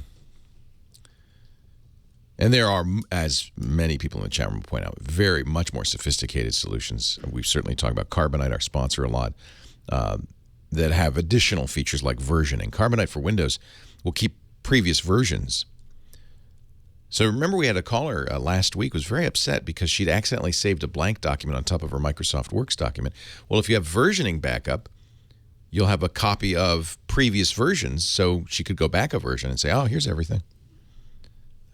Chris Marquardt, our photo guy, coming up at 33 1/3 past the hour. But meanwhile, let's get to Gabby in Santa Rosa, our next caller. Hi, Gabby. Hello? How are you, Leo? Or is it Gabe? Gabby's what my friends call me. Gabby's good. Hi, Gabby. How are you, Leo? Great. What can I do for you? So I've got a problem. I shot some videos with my iPhone 5. I shot them in vertical mode. You're laughing because I'm sure you've heard this before. Everybody does this. Everybody does this because your phone is vertical, right? But video really is should be in landscape mode, sideways. But you always shoot like with your phone like that. In fact, I actually did it for another reason. Oh, why? I did it because the framing was more correct. I was able to get closer to my subject, so the microphone was going to work better because I was in a noisy area. Good reason.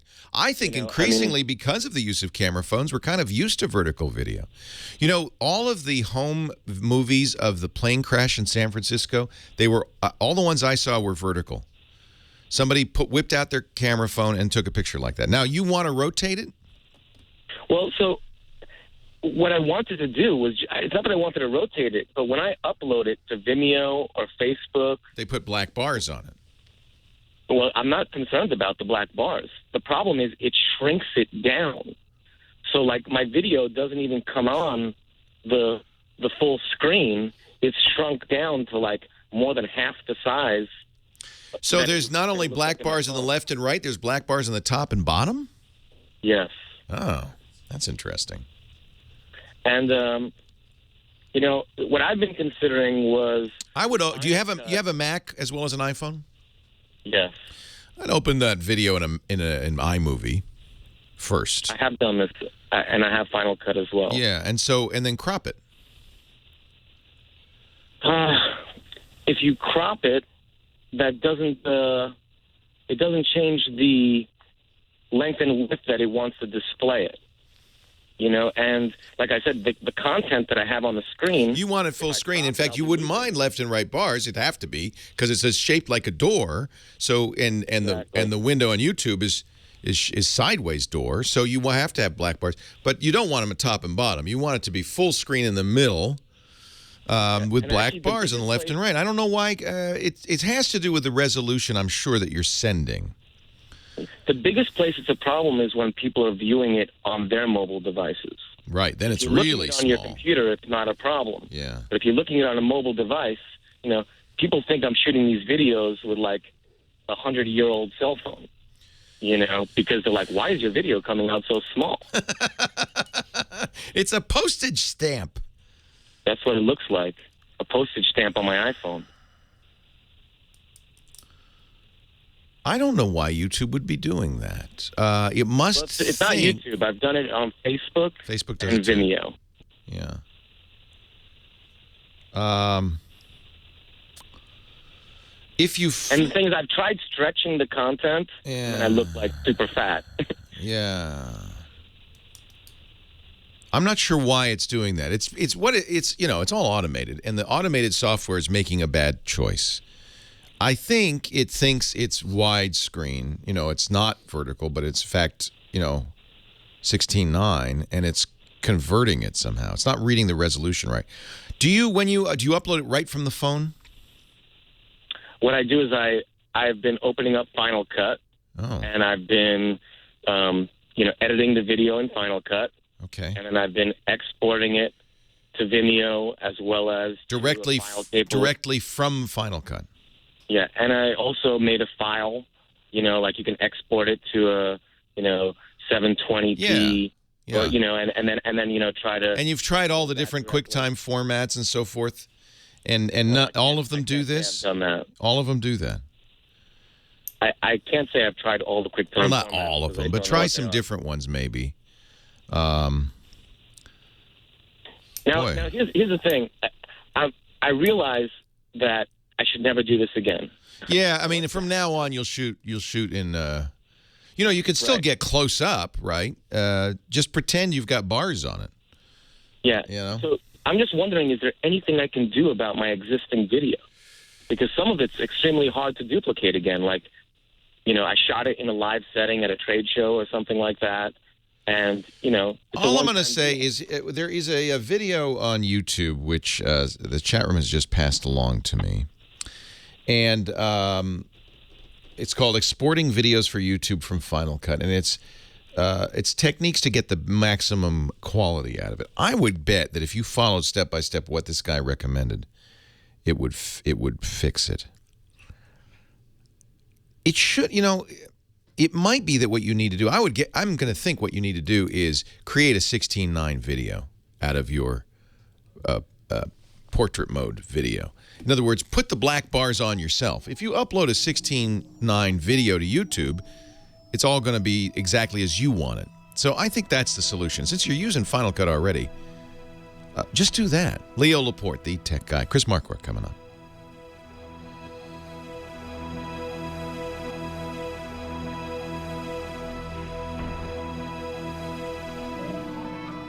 I think, everybody's going, oh, no, don't shoot vertical video. But you could think of times when that would be appropriate, just as when you're shooting with a DSLR or even when you're shooting with a still camera, there's times when you shoot this way, not this way, if it's a vertical subject. We're really used to video being this way, but I think more and more we're getting used to it the other way. Somebody said, and this is interesting, he sounds like he's exporting it as 16:9 video already on Final Cut. You should export it as 9:16, right? I don't know. That's interesting. What do you think he's doing? Oh, Chris, Chris is coming on, and we're going to have Chris to tell us exactly what's going on. That's what's going to happen.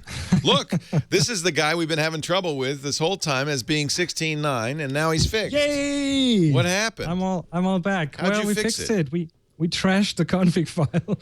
Now it's working. But I'm not able to give you 16:9. It's 4:3. I don't care. But at least I'd rather have you stretched, normal. yes. Yeah.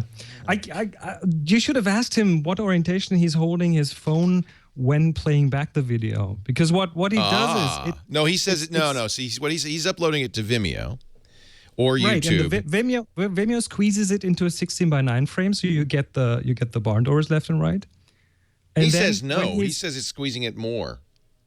I don't think so. Maybe that's the problem. Is I don't understand what he's saying. If you hold the playback device this way, then you get the video in the middle. Right.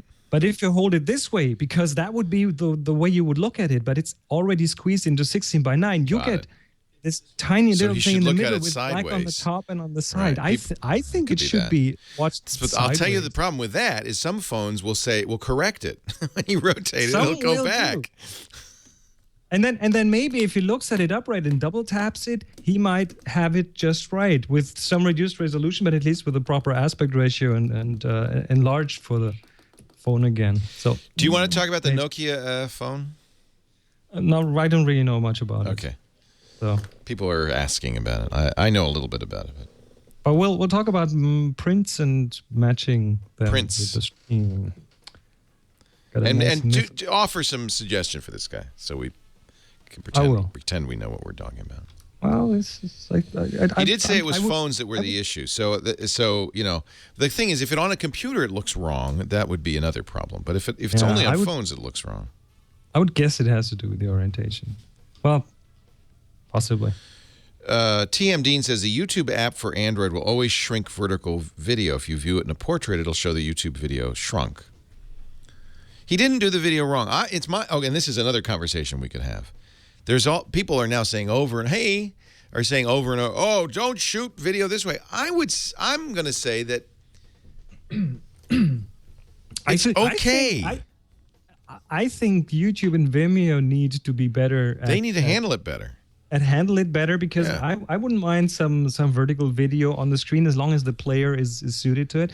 But the software also has problems with it. I don't know how about iMovie, but Final Cut Pro is just not. It doesn't like you have to trick it. You have to trick it into doing an upright video. Yeah, it's not built in, or at least not easily. Yeah, we live in a horizontal world. We have widescreen. We have a wide field of view. You can have my dog. Go ahead, take him. I can tell he likes you. He likes women more than men. I'm sorry, guys. He is he thinks Lisa is his owner now. It's so sad. And that's why I'm sure Instagram is square, because they don't want to deal with it. Just everything's square. There's no aspect ratio at all. I think sooner or later someone will invent a square screen that you can put on your desk. Leo Laporte, the tech guy. Chris Marquardt, our photo guy, is here. Hey, Chris. Before we get into your topic of the day, and I know you have something to talk about. How do you come down on this? Everybody is so upset. We were talking to the previous caller. He shot video on his camera phone, and everybody does this now with the phone upright. So it's like a door. They call that portrait mode. Everybody does that. And everybody in the chat room is saying, "Oh no more vertical videos. Everybody remember to turn your phone sideways." First of all, it's easy to forget, and I am as guilty. It's natural. But remember, when you're shooting still pictures, don't photographers often rotate the camera just depending on what they're taking a picture of, right? Sure. I mean, and I made that mistake even with the DSLR shooting video, and I held it in portrait. And I found out later. Well, luckily it wasn't too much, but I'm totally fine with it. Is there anything wrong with it? Yeah. No. I mean, the software doesn't really handle it well these days. Lots of software doesn't do 9 by 16, they do 16 by 9, and the screens have a bit of a problem there. You made a good point about for our last caller.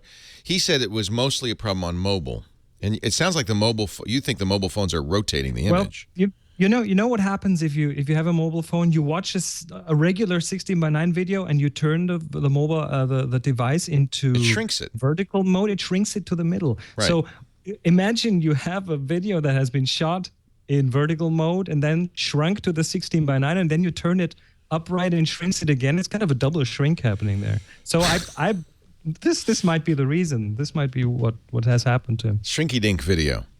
Yes.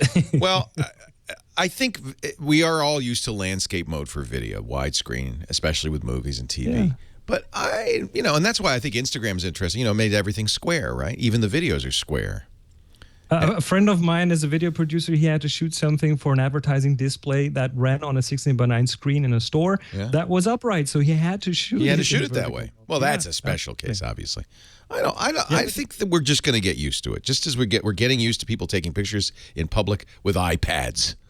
I do the same thing when I crop my pictures. When I take a picture on the screen, I crop it the way it looks right, not by an aspect ratio. So some of those come up vertical. Yeah. And you're a professional. This guy is a trained professional. Chris Marquardt's at chrismarquardt.com. He also does great workshops at discoverthetopfloor.com. What do you want to talk about today? I didn't mean to hijack your segment. No, don't worry about it. Remember, and I want to bust another myth. Remember last week we talked about how you cannot trust what's on your camera's display because you cannot profile the screen. Now, I want to talk about the following myth. Profiling your screen will make your prints perfectly matching. And that's just not the case. I mean, profiling is the process of adjusting the screen so that the colors are true. Yes, exactly. And there are a few reasons why printouts just sometimes don't really match the screen. First reason is the print is not a light box. Your screen is a light box. The print does something different to light. Color is created on a screen by shining light in your eyes. Exactly. On paper, it's created by bouncing light off another source. And that is fundamentally different. So the print itself isn't lit. And if you look at a print professional, they have like viewing booths. They have defined color temperatures. They have defined brightness. At home, the way your print looks is a moving target because you might look at it under tungsten light, under fluorescent light, under warm and cold light, daylight. So take that print and walk 10 steps and it'll look different. So that's the first reason. Second reason is, and believe it or not, even with modern printers, you have to give the print a bit of time to dry.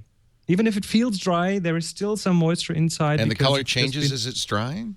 And the color will change, and sometimes that might take 5 minutes or even an hour or more, depending on the kind of print. So give it a bit of time. Don't hold it right next to the screen. Do you do this mechanically? Do you do it by eyeball? In other words, people always call it. This is very common, saying, I took a picture of a red rose. It looked red on my screen. It looked pink when I printed it. And how do you fix that?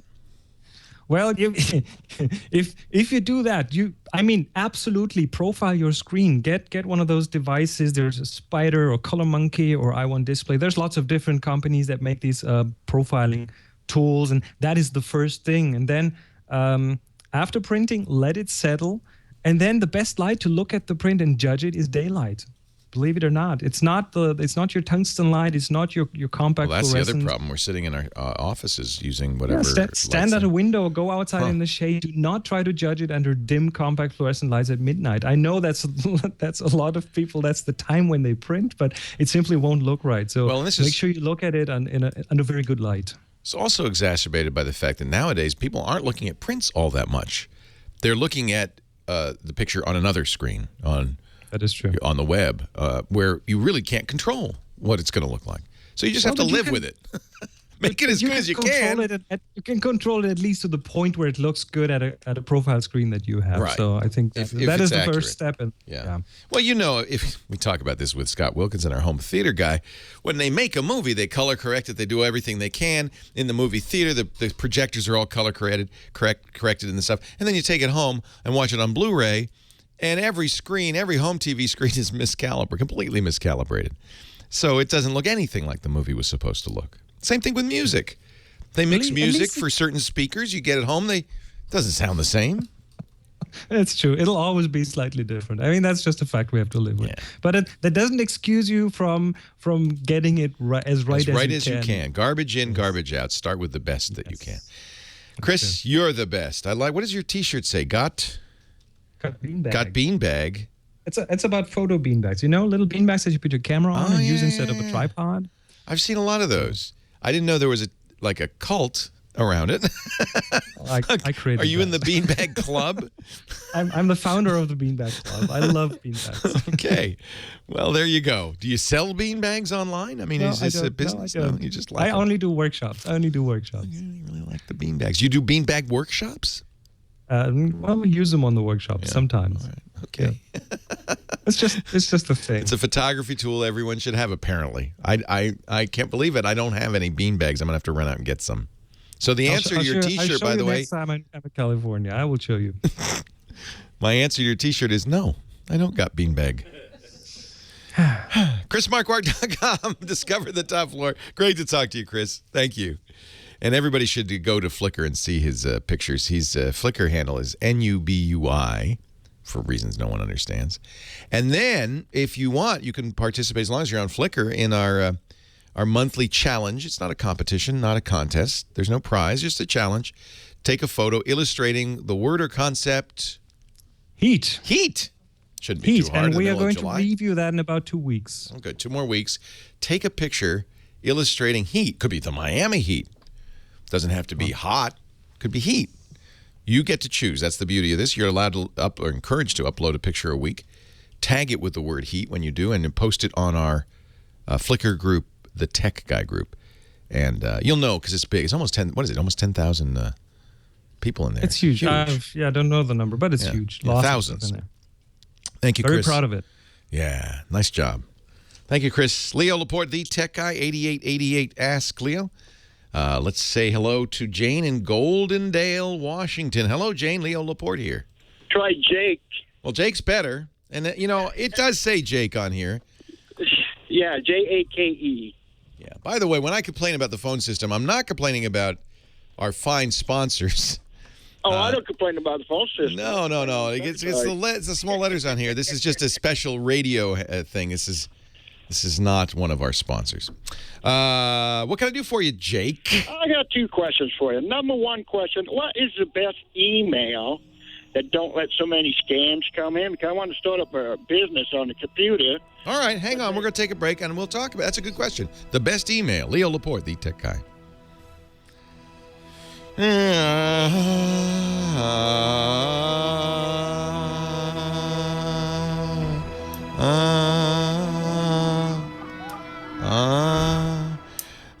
Because Kate no longer does tech stuff. She's living happily in Traverse City, Michigan, performing and directing in theater, but she doesn't do tech stuff anymore. You don't have to sit. He doesn't have to sit out there. You can come in here. Sits right here. What are you sitting in the door for? Come on in. You let your sister sit in the big chair and you sit on the floor? What kind of little brothers are you? You should be fighting her. That's my cousin. Oh, it's a cousin. That's why. Yeah, cousins are nice. Cousins are nice. So, Leo, I have a question for you. Yes, sir. So, about 4 months ago, we got a Nexus 10. Yeah. And 2 months later, it crashed. Oh, no. The screen goes black. You know, that happened to my Nexus 7. Can't start it up anymore. So it only works when it's charged. And Oh, the battery's dead. something like that. Yeah, I don't know how you get that fixed. You can pry off the back on those. I don't believe so. Yeah, you can. Oh, maybe? Okay. Yeah.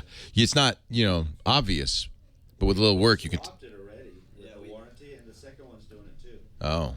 Yeah. Had you heard about that? No, but it did happen to my Nexus 7. Should we just get some? It's just a black screen. I can't even turn it on at all, even with it's plugged in. So it's a real expensive coaster right now. Yeah. It's still under warranty, right? It's less than a year old. I keep bringing it back. It's a Nexus 10. It's discouraging. It is discouraging, and I'm a little discouraged. My Nexus 7's broken. I have the Nexus 10 also, and one of my websites. Yeah. It turned black and white, the picture, and then it went to color. So when I load up Never heard of that before. When I load up the website, it's black, the picture, and then they very quickly go to color. Oh. That is weird. The website starts black and white and then goes to color. Actually, that may not be as weird as it sounds. It may, that happens sometimes with me. It's a low. There's a. The website can provide a low res or low bandwidth version, and then upgrade it. And so that website's probably doing that, and they're doing it with a black and white. I have a question. Yes. A few podcasts ago, you were talking about the Man of Steel, and I forgot to write the app down to tell my husband. Oh yeah. To put it in a regular headset, and you got the best surround sound. What was that app? And I didn't want to go back to YouTube. Really good app. To try to find what app it was. So cool. You were talking about that. Yeah. I forgot to write that down. It's for Android or iPhone. We're Android people. Yeah, and Nexus 7 powered all the way off. Sometimes you have to hold the power on. Oh, maybe I just need to reset it, huh? What is the name of that Man of Steel app? Was it Z Real? What? Z Plus? Write this down. Remember. But I'll show you because you need. It's hard to find. Just regular headphones. You can download it right now. It's called Z Plus Music, and it's from Remote Control Productions. It's free. You get one cut, and if you want, you can buy the rest of the soundtrack. And it does binaural sound, so it gives you surround sound with regular headphones. And it works. In fact, we played it over the air, and people at home who were getting the stereo broadcast could hear it. It was wild. Wild. So Z Plus from Remote Control Productions. Works. It's a new technology from DTS that we will see more of, I think. And it's in the Play Store, right? Yep. Supposedly. Leo Laporte, the Tech Guy, 8888. Ask Leo if you have a question, a comment, a suggestion. We were talking to Jake in Goldendale, Washington. He says he wants the best low scam, and I think by scam you mean spam. Yes, spam. Email provider. Gmail, Google's free email, is easily the best in that regard. They do something called collaborative spam filtering. So when you get email, if you get spam, you press a button that says, this is spam. And enough people do that, pretty soon Gmail will not forward that email to anybody. And so many people use Gmail now that I very rarely get any spam at all in my Gmail Well, I'm account. on Yahoo. That's why I asked. And for Yahoo has that too, but I don't find it does a very good job. I want to start these business, but I don't want to be opening up the window and come to find out I got 900 scams or whatever on my main mail that I got to go through. And yeah, Gmail's the best. In fact, Gmail, Google's Mail, it's free, just like Yahoo Mail. Yep. It's free. Gmail. Yep. Number two, I'm on disability. Do you know any outfits that help you buy new computers? I do not. That's a good question. Maybe the chat room does. So I guess a grant or some, there are in many areas. We have one in the Bay Area, San Francisco Bay Area, computer recycling centers. There are these computer recycling centers where they take old computers. I mean, really junky computers nobody wants. They rebuild them. They put them back together again. They'll put Linux on it, and they'll give it to churches and schools. And I wouldn't be surprised if they also have a program for low income or people on disability. So look for Computer Recycling Center in your area, your neck of the woods. Big Ginge says there may be some veteran groups. United Way, says Riddler, may have programs for people on disability. And, one of the things that is very appealing for a lot of people are these very inexpensive Chromebooks from Google, Chrome OS. That's what Jeremiah is suggesting in our chat room. There are Chrome OS computers, laptops for $250 that will do a lot of what you want. Email, web, quite a bit of stuff. So there's another, you can self-subsidize by getting a much less expensive computer. And I'll tell you what, if we'll put, the chat room will have other suggestions, I'm sure, over time, and we'll put them on our website, techguylabs.com. techguylabs.com. Good luck, Jake. Thank you. Dale's coming up in Muskegon, Michigan. His browser was hacked. he says, and he wants to know what to do. We get this every week. I get one or two of these. We'd get more, but we kind of try to keep it down to one or two because people are getting hacked all the time. Hi, Dale. Leo Laporte, the tech guy. Hello, Leo. Hey, welcome to the show. What can I do for you? Well, this is Dale from Muskegon, and my browser was not hacked. It was hijacked. What I did is I downloaded a freeware from CNET, which really surprised me, and most of your freeware comes bundled. You know, do you want this? Do you want that? And I selected no on all of them. And ever since then, whenever I go to my internet browser, it automatically comes up to proxyallsearchapp.com. And they even hijacked my administrator rights, so I can't uninstall the program or change my homepage or do anything. What program did you download from CNET that installed that? It was a free YouTube downloader. Now, I've had this program in the past and never had a problem with it, but it was starting to malfunction, so I uninstalled it, re-downloaded it, and that's when I got it. Oh, that's a shame. Now, I'm not going to, you can't necessarily presume that was what did it. In fact, the problem is when you get malware on your system, it's not always immediately obvious how it came from. Somebody said it's the CNET download manager, not the software. When you install the CNET downloader, make sure you don't, you uncheck all the boxes too. I wish, God, you see more and more companies, even Oracle now with Java is doing this. They say, you want to install the Ask toolbar? No, I do not. And people, and they really count on the fact that people are going to go click, click, click, click, click. They're not going to read it, and they're just going to do it. So a number of people, and I don't have any experience with this, say it's actually the CNET installer that's doing this. And by the way, it's a hijacker, it's a hacker, it's a scam, it's a virus. It's all the same. Anytime anybody does something to your computer without your permission and modifies the way it behaves to show ads or do anything else, that's malware, period. There's no, just it's a browser hijacker. That's malware.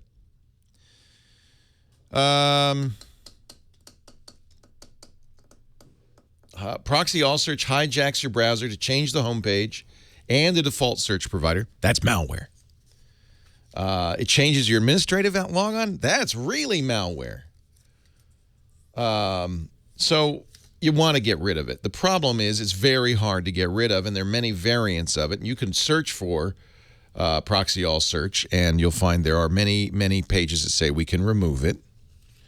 And don't, because it's constantly changed. Apparently, the CNET downloader doesn't give you the option. Well, boy, that's surprising. I mean, it's owned by CBS. You'd think it would be, if that's the case, that's really terrible. And I find that hard to believe.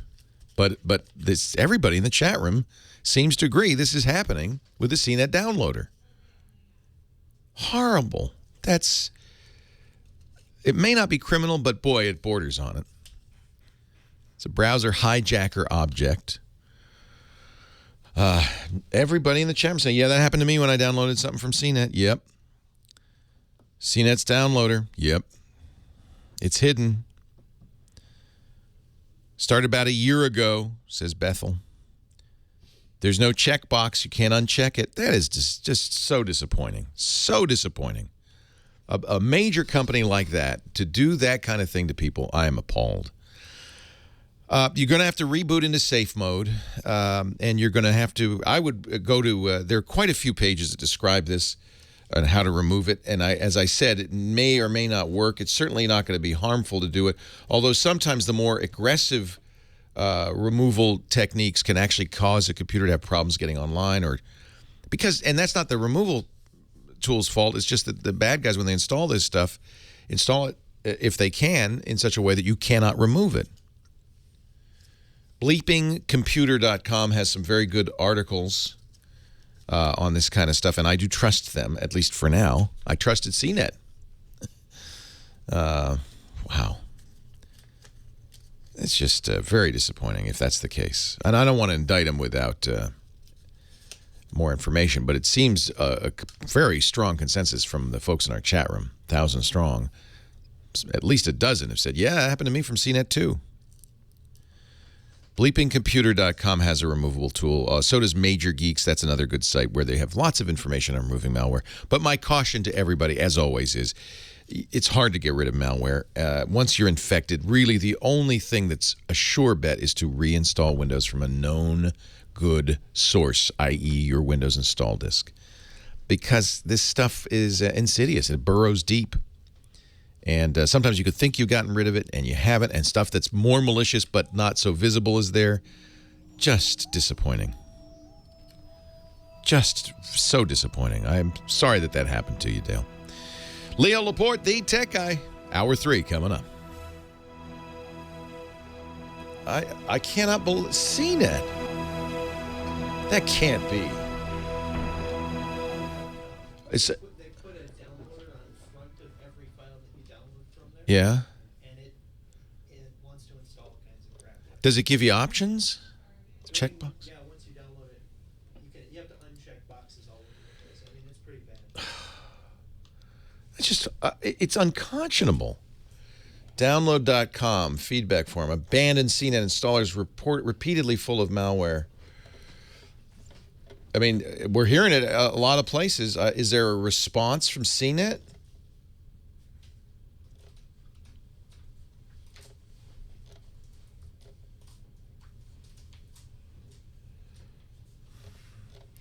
You know, it's how they make money, I guess. But I wonder if CBS or CNET runs this, or if it's just some third party that they've contracted with. That's so disappointing. These are very comfortable headphones, Jim. They're AKG K240s. There's a variety of them. These are the reference model, which you don't need to spend money on, the K240 Studios. But any of the K240s are the same. They're over the ear, very comfortable. You see these in studios all the time, anybody who has to wear headphones for a long time. The Steampunk laptop is on the set, and it'll be part of our Twitch show. It's too big to have in here. So every time you Ben says every time you download something from CNET, they wrap it in an a quote downloader installer, which is full of crap. I think they started doing that maybe like 4 years ago.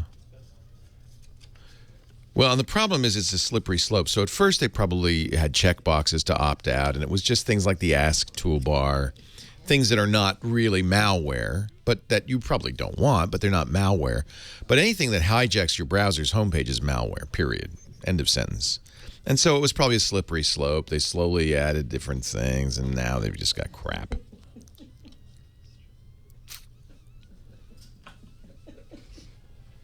true.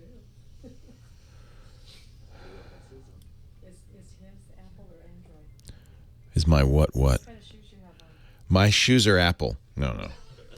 I'm wearing Keens. Those probably are the Apple of shoes. Well, they're Apple. They both have a New Balance. I do wear New Balance. There you go. You're an Apple person. It is the only sneaker I wear, New Balance. Now, I wonder why that is. Oh, you're a beta clone. You're number 90? That's a bad sign. Or a good sign. Maybe they got it right this time.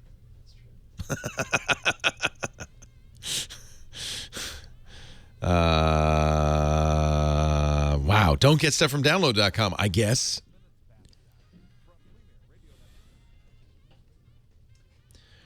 Wow. All right, I gotta take a walk.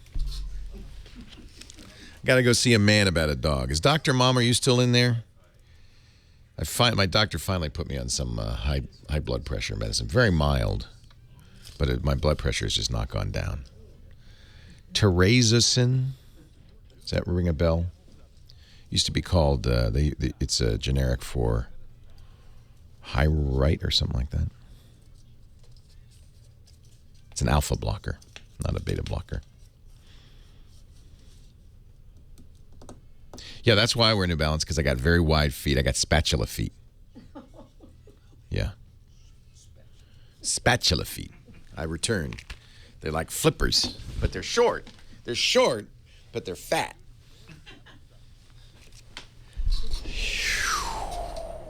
That's it. That's it, Jabba. That's the one. Yeah, one of the side effects is priapism. I wish. I'd take that. But the idea, yeah, it helps you. It helps you with benign BPH. It doesn't take care of the malware, but it helps you with the uninstalls.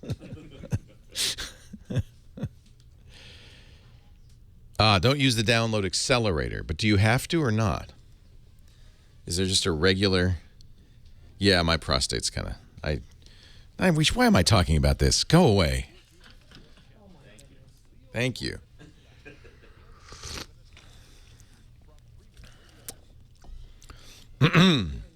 Thank you. Well, Dr. Mom is my doctor in absentia, so I had to tell her. Who gets the guy's email address? Give it to email it to Glenn, GLENN at twit.tv. Yeah. ESET. He was having trouble. ESET kept freezing up his machine. Yeah. 4 out of 5 Dr. Moms recommend New Balance. There you go. Do you have wide feet? Is that why you have new? Yeah, me too. I'm Triple E. Hallelujah, brother.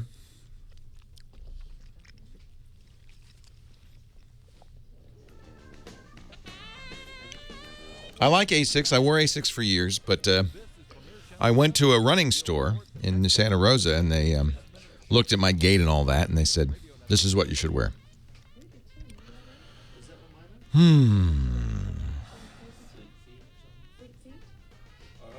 HIPAA does not apply to me. I live in public. Chris's message. I don't know, Becky. Was he trying to talk to me? Maybe he emailed me. Oh, Weeb, I'm just depressed. But I think that I don't think they had a case. But the problem really in Florida is that the law is slanted to support the defense of self-defense. So I think they couldn't successfully prosecute him. But boy, that's sad. It's very sad.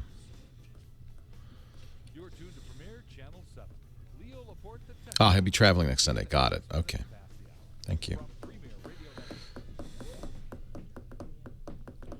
Yeah, I don't think the jury had any choice. But I wasn't in the jury, so I don't know. But it sounded like they had to do what they had to do.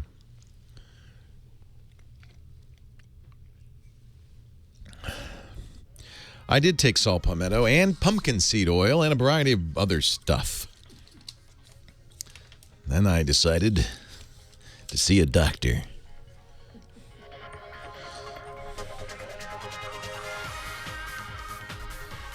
We're still working on the screensaver shows. That's not dead yet. We're going back and forth with Universal, NBC Universal. Well, hey, how are you today? Leo Laporte here, the tech guy. Time to talk about computers and the internet, cell phones and camcorders, digital photography, and all that jazz. 8888 Ask Leo. I'm a geek. Here to help you in plain English, supposedly. At least I endeavor to do so, as English as I can. So I've been talking with the chat room during the break about download.com. That's the CNET download site. It's been around for years, a place where a lot of people go to download freeware and shareware. Remember that? Freeware and shareware? Do you remember going to you probably don't. Probably nobody remembers this. Going to user groups.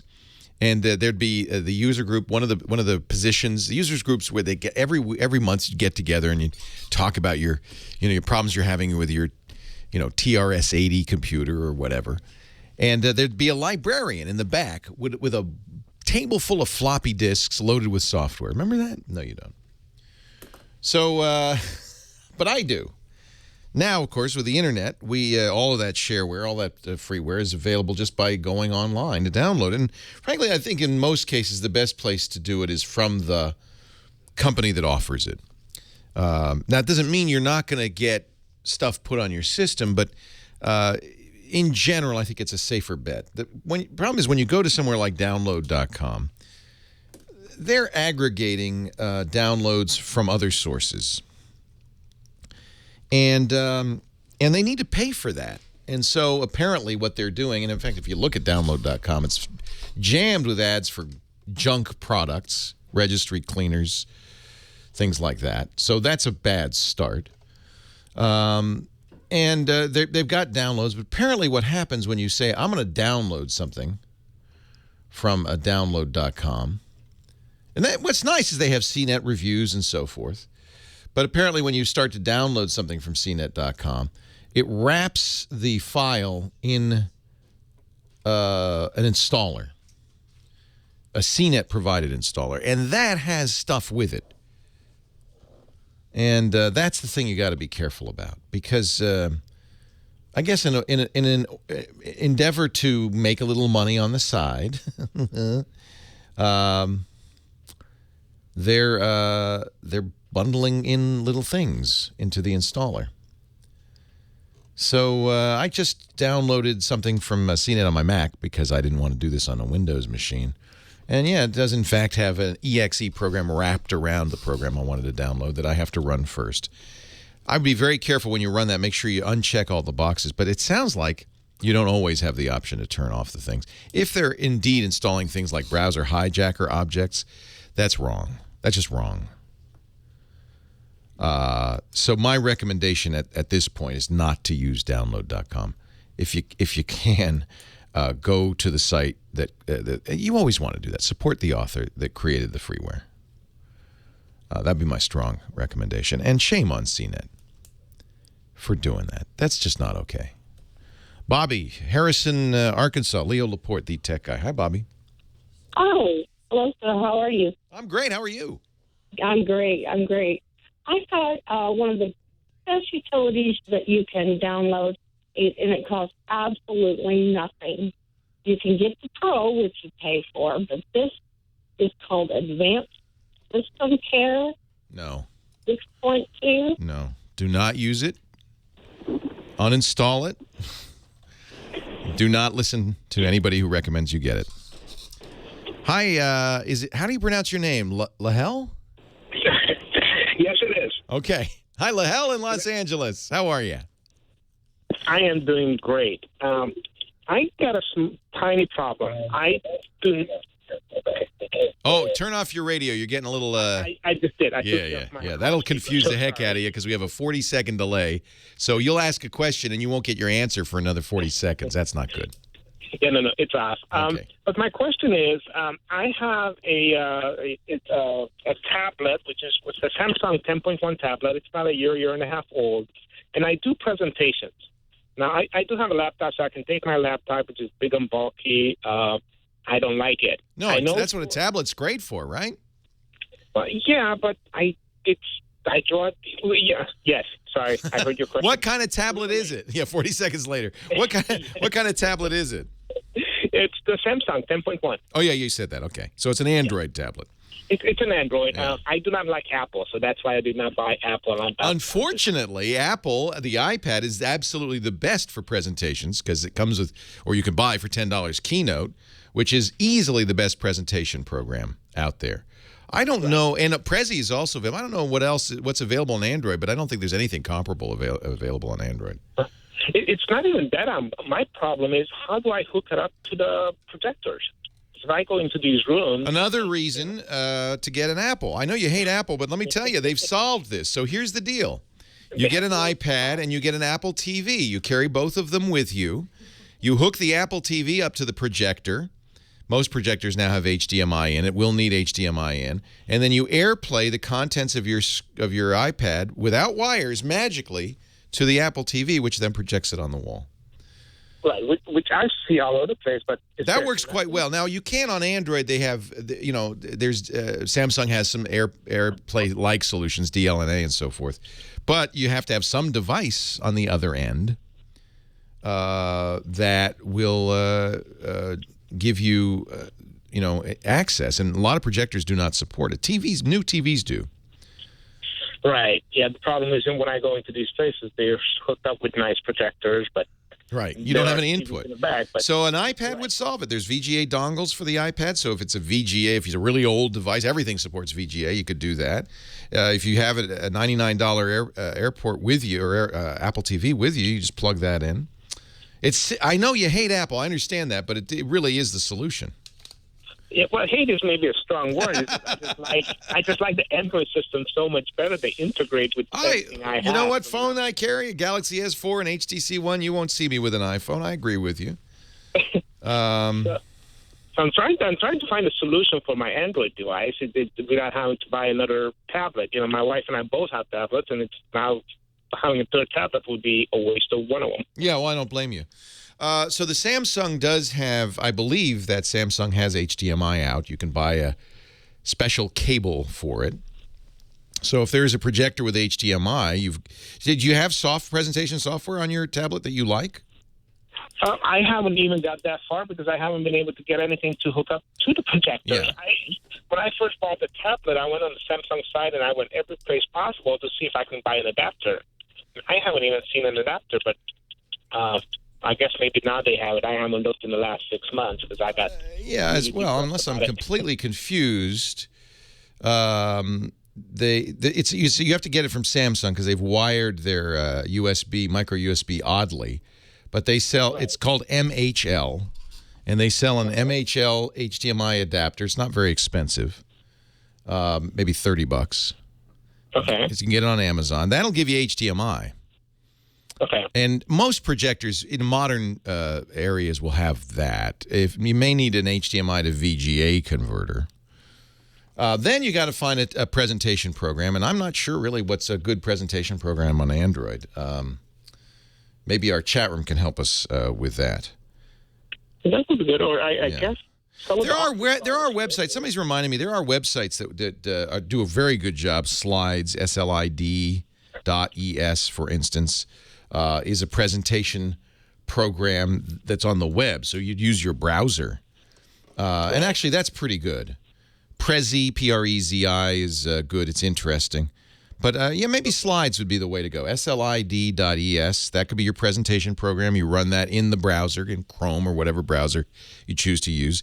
Get the MHL adapter. You have to get it from Samsung because they've wired it strangely. And that will give you HDMI out of your tablet. And I think you're then good to go. So I take it all back. I love Android. I really do. And I think Android is the future. It's just that Apple seems to have kind of licked this. Leo Laporte, the tech guy. Monoprice has one. I would get it. I'm not sure. Samsung's MHL implementation is non-standard. So, unless it says specifically, this is for the S3. Yeah, I would get the one that's for your Note 10.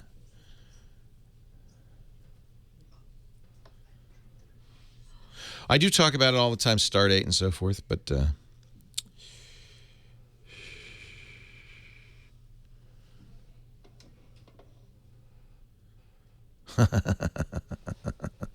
your side effects are far worse than mine. My hair has not fallen out, Dr. Mom.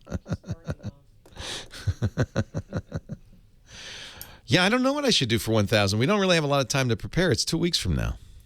We're going to have a party on the 24th, which is the second anniversary of the Brick House opening. Because she was recommending a program that is absolutely not needed. And is, I think she was probably a reseller. You can't get it from download.com, so that's a good thing. That's not the one.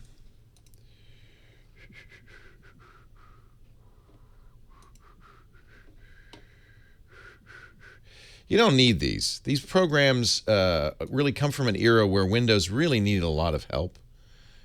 You no longer need this stuff. And you're going to cause more problems with it than you're going to solve.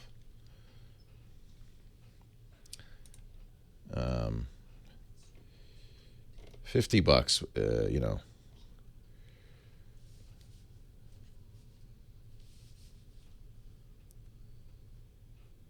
It's just, I just cannot.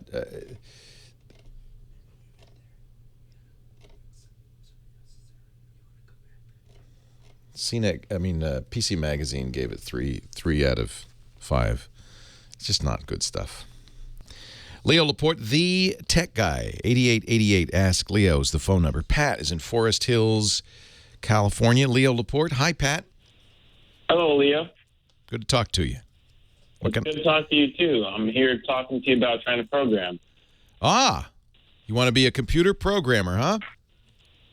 I mean, I'm having trouble with the term in general. Well, so there's 2 schools of thought on programming. There's the really vocational school of thought, which is sit down, learn a popular language, a language that you can get a job with, like Java, which would be one. C++ would be another. C# would be a third. These are all languages that are heavily used by real software companies. You go out, you learn those, you get a job. That's one school of thought. And that school of thought is you're learning how to control the computer with a language. There's another school of thought that maybe is a little academic, but it's kind of appeals more to me. And the big technology schools for a long time espoused this. In fact, the book that I used and love, The Structure and Control of Computer Programs, was created by MIT and Duke University jointly for their first-year programming classes. And instead of trying to teach you how to control a computer, they were trying to teach you how to express a problem and its solution in a mathematical syntax. Now, that sounds much harder, doesn't it? But if you learn it that way, really your whole life as a programmer is going to be much easier. You're going to learn things like test-driven design. Some of the things that are very popular today were created in the 60s and 70s by these very smart people. But let me ask you, what is it that you want to do with this programming? Yeah. Say again? Are you there? Did I lose you? I don't hear him. Oh, he's on hold. How did I do that? I don't even know how to do that. I'm sorry, Pat. What do you want to do with this programming? Are you there, Leo? Yeah. I somehow figured out how to put you on hold. Which I don't know how to do, but anyway. What do you want to do?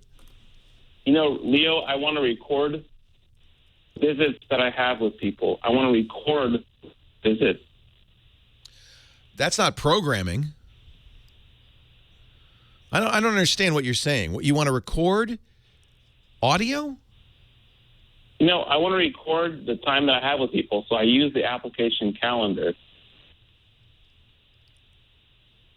I don't know really what you're saying here. If you want to use a calendar, you just use the calendar. It's not programming. So what is programming? It's teaching. It's getting a computer to do something you want it to do that it's never done before. So I'm going to send you, Ben Fransky, who's sitting here right across from me and is absolutely right. He's reminding me about Code Academy. That's a great place. You can learn a variety of languages. I think they primarily Python. Yeah, is that right? And they've added more languages, JavaScript and so forth. CodeAcademy.com. That's free. Walk you through it. That's more the first class of programming. It teaches you kind of the idea. I'm going to program a computer. I'm going to learn how to talk to a computer and get it to do what I want. It doesn't really give you a lot of the theory. And I like the idea of getting the theory. If you want, now, if what you're saying is, Pat, is I want to write a program because I can't find a program to do what I want, that's a time-honored and age-old thing, but not something I probably would recommend for most people today. Writing your own software. You know, there was a guy many years ago named George Morrow. He had a computer company called Morrow Computing. He's passed away since. But he took great pride in the fact that he never used any software that he didn't write himself. I don't think you could really do that these days. And that was in a time when it was a lot easier to write software. Nowadays, to write software, you have to know how the operating system works intimately. You have to know how to communicate with the operating system, Windows, Mac, Linux, whatever it is you're using, through a system of a language or a system of calls called an API, a programmer's interface, application programmer's interface. And so you spend a lot of time learning the API. That's in addition to learning the basic language. A year later, now you can write your calendar program.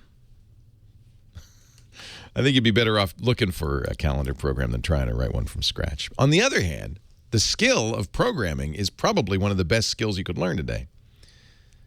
We're putting out more software than ever before, aren't we? And there's a huge demand for competent programmers. That's the real problem. There are a lot of hacks. It's just like writing, playing a piano, racing in the Tour de France. There are people who are very, very good at it, and then the vast majority of people are not so good at it. If you become a talented, a proficient computer programmer, you write your own ticket. So if you think you have a knack for this, you're good at math, you understand logic, when you use a computer, feel like you can speak its language, you understand what's going on inside intimately, then I would learn how to program. It'd be a very good skill, especially if you're a younger person.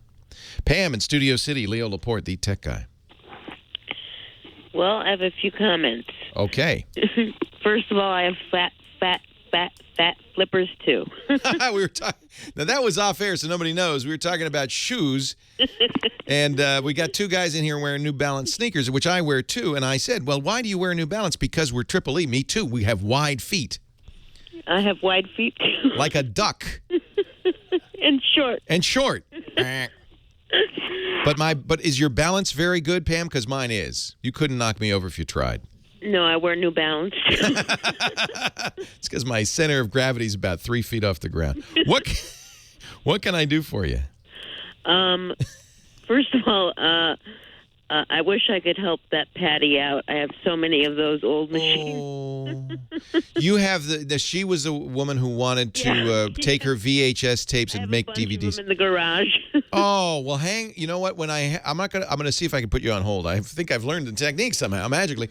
But after we're done, I'm going to put you on hold, and we'll get your email address. And if you're listening, you can say, hey, Pam, I think you're both in Southern California. Pam, can I borrow one of those machines? Because you're right. You use it once. You never use it after you're done, right? No, I have 3 of them. Why do you have so many? When my mother was alive, she had to have a TV in every room. Oh, there you go. There you go. So, anyway, my question is this. I finally gave in and ordered a 55-inch TV. Yeah. Yeah. And it wasn't delivered.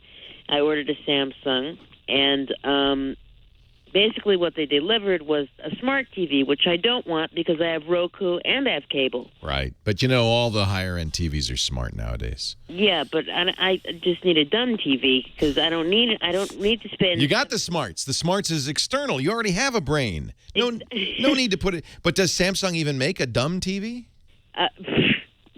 They used to make it, when it was like $800. I know. Pam, here's the problem. Same thing with 3D. I don't want a 3D TV. Me neither. But all the high-end TVs are smart 3D TVs. So you're buying more than you need, I understand, but you don't have to use it. But it's so much more money. Well, if they made a cheaper one, I'd get it. But do they? Leo Laporte, the tech guy. Do they make? Let's see. I don't know.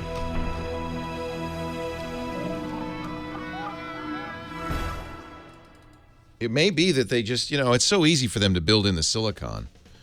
They just put the firmware in that. But I agree with you. You got this. I have it on my Panasonic too, and I never use it because the smart features of these TVs are usually crappy compared to a Roku. So I have a smart Vizio, smart Panasonic, and a dumb Pioneer because I got it a long time ago.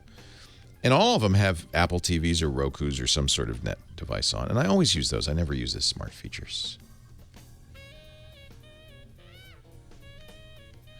Stinky says she wants a Honda, not an Acura. You're actually right, but I don't know. Did you put that lady on hold? Yeah. She's still there. Well, I didn't put her on hold. I just didn't hang up on her. I don't know how to put... Supposedly, this puts her on hold. It put a minus sign next to her name. I don't know what that means. She's not on hold. I don't know what it means. John is going to come in here in a second, and he's going to say, no, you do this, it's hold. Yeah, I don't know what that guy was on. What was that? What did that guy want with a pro... I want to learn the program. I thought he said, I need a program. Oh, he said, I need a program? That's what I thought. Did he need a program or did he want a program? I don't know what he wanted. Maybe he needed maybe that's what he needed. Is that what happened? Did he just need a program? Or did he want to write his own? He said programming. He said programming. This is like an hour ago now, but I want to, and he said Oh, that's about fine. learning, and He said learning, programming, those are magic words. And so I just go off. But no, I want to learn how to download a program. and I like Macs. What else did he say? I like Macs too. Apple, Mac. I like all kinds of Poison apples. Apple. I like Disney. Alice. I like Fuji's. Oh God. Golden Delicious. Granny Smith. No, Really? I don't like those. Can you say it in a granny voice like Bob yesterday? He was good. Were you glad you stuck around for that? Oh yeah. Isn't he neat? Yeah. Yeah. Don't take a class. You can't. You're never gonna. You couldn't. It's so hard to break into that business. Oh please. Yeah, Been good. there, done that. I gave up. Yeah. You went? Did you? You probably took the classes from Samantha Paris and all that. I went to a few. It was Yeah. really fun. You have a great voice. See, this is the thing. You have a great voice. And I'm not a bad actress. And you're a good actor. But it's just, When I get so, the line out. people who have the jobs have them. There's not a big demand. And that's why I was interested in what he thought about like Voice Hunter and all that. Because it's Right. sort of fragmented. I signed up things, for Voice but it 123, but all I got was a bunch of, I could pay you $1. Yeah, and I mean, for a while I was auditioning my butt off. Right. And it's like, No. where's the checks? Yeah, where's the I spend money? so much time on this. Anyway, oh well. I'll Seems friend him like on a good Facebook or idea. I was actually, I should tell you this. I was a character for a Microsoft ad years ago. Oh. When they had something, and I it remember on- right, it was called Microsoft Critters. And I played this little bitchy cartoon. You know, someone that works at your office, and she was like a little bitchy lady, I think. Oh, yeah, there's quite a few of those. As I recall. And the thing that was so weird about the audition and then actually getting it and then going in to record the real thing, Yeah. ad, was, and I would love to hear his thoughts on this, I auditioned with one read, and when I got there, they said, no, do it like this. Like Right. a completely Right. other character. But you And I'm got the like, job. But I did it in this other voice. Right. Weird. Do you think our caller, Pat, wanted I'm going to have to ask for a judgment on this. Do you think he wanted a time tracking program? I couldn't understand what he wanted. I wrote what you thought it was too, Yeah, which was programming. You don't want to write your own software, but there are plenty of time tracking programs if that's what you wanted.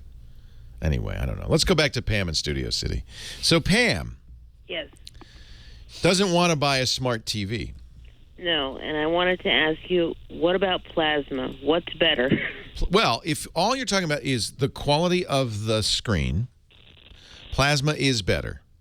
It is. Yeah, but there's reasons you might not want to get plasma. It's not as bright. So if you're watching TV in a room that you cannot darken, like the kitchen or the living room where you don't have blinds or something, then it might not be a good choice. Plasma screens tend to be highly reflective. Plasma's the most accurate reproduction, but it requires a darkened room, really. I'm afraid they're going to fade out like the 8-track. No, they don't anymore, and that's the good news, is that they've solved all the issues. Plasma's burned in, and burnt out. They would get burned in if you left the same picture on the screen too long, and that you'd never get rid of it. You'd see a ghost of it. They also got dimmer and dimmer over time. I only buy plasma TV. Well, I shouldn't say that, but for the screens that I'm really watching, movies on, that's plasma for me. However, it's not as big. Plasma screens cannot get as big as LCD screens. They've got LCD screens that are bigger. They're not as bright. Most people prefer LCD. That's why LCD's outselling plasma dramatically. Yeah, and they're more expensive. No. Plasma's more expensive. Really? Yeah, you can get inexpensive LCDs. So what happened? You got the wrong Samsung? They guess they ordered the wrong thing. And did you send it back?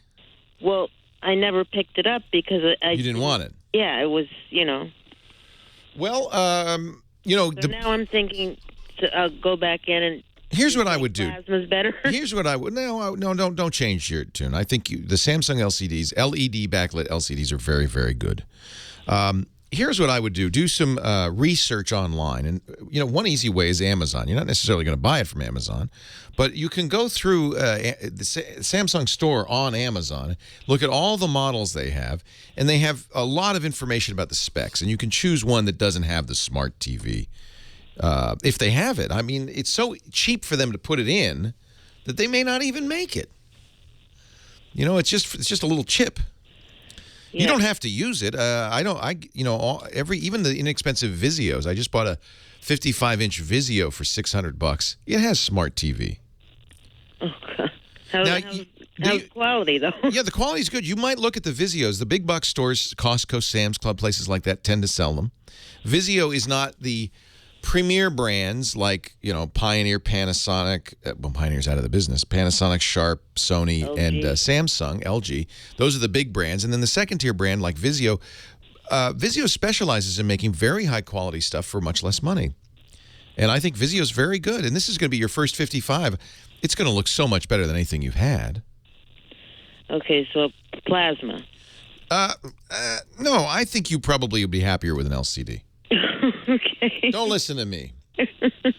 Don't listen to me. And I think you're right to go 55 because people often, you know, especially if you're coming from the old school, remember a 32-inch Sony Trinitron? That was a big TV.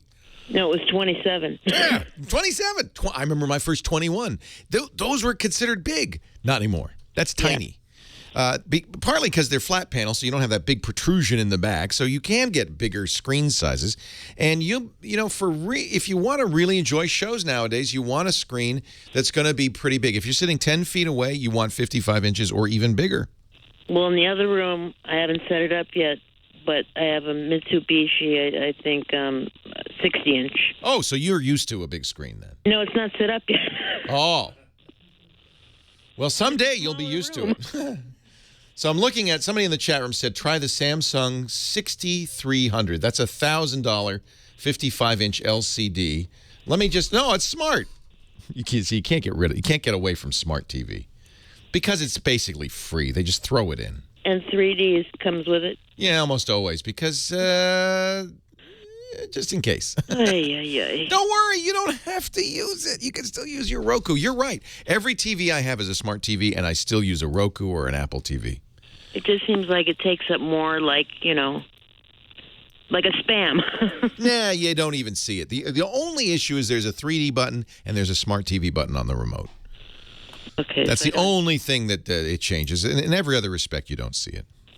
So I'm safe. Yeah. But you know what? I would look at a Vizio LCD. I think you're going to really like it. They're bright. They're crisp. I'm amazed at the quality of these TVs. They're very good. Samsung is excellent. In fact, they're maybe even marginally better. And LG. LG, very good. You know what? Nowadays, you really can't go wrong with any of these. But the price. You can, you know, don't go too low on the price. No, but if you get any of those brand names, you're fine. Vizio is good, too. Yeah, I like Vizio. Okay. Last two TVs I bought were Vizio. Now, they were for the guest room. But not for me. Oh, okay. Okay, if you want to know the best TV out there, it's a Panasonic Viera, V-I-E-R-A Plasma. And they're really nice. And for the TV that I watch when I want to see a movie with surround sound and all of that, that's a Panasonic Viera. I think I heard that on CNET. Yeah, don't listen to CNET. No, it's safe to listen to CNET. Just don't download anything. No, I think it was Tech TV.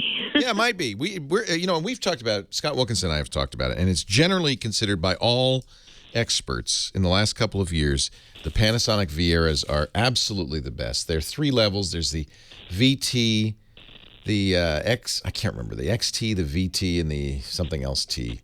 And you can choose by price. But any of the Vieras, very nice TVs. So now I'm worried about the Mitsubishi I haven't set up yet for 60 inches. I'm not a big... Is it a projection TV or is it direct view? No, it's direct. Yeah. No, that's fine. Okay. You already bought it. Yeah, exactly. I'm not going to be the guy that says, don't get that. You already bought it. Exactly. You'll be fine. Okay, good. All right. Hey, fam, thanks for the call. I really appreciate it. Good luck. Enjoy. Angela Van Nuys, Leo Laporte, the tech guy. Hi, Angela. Hello. I have a little Dell laptop, and I was logging onto my Yahoo Mail, and Yahoo has a little box on the corner of when you log in. It says that you put a picture there. You select a picture, and if that little picture that you selected is not there, then you know that something's wrong. I hate it when they do that. Banks are starting to do that too. I didn't know Yahoo was doing it. They call it. You log in your email. Yeah. So one morning I logged into that page and the picture was missing.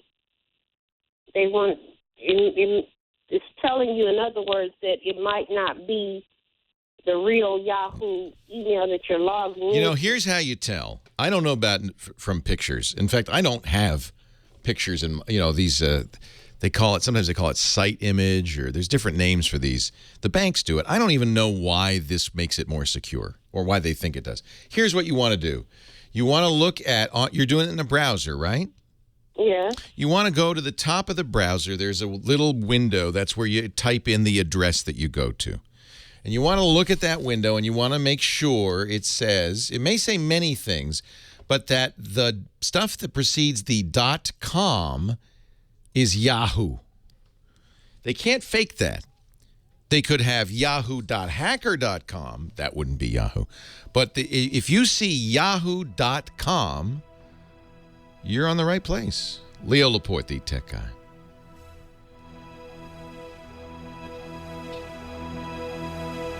So has anybody in the chat room seen this? I've never seen this.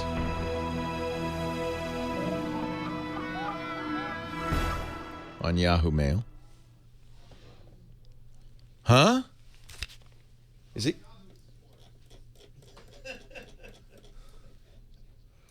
I have it in my bank. B of A doesn't. It's very stupid.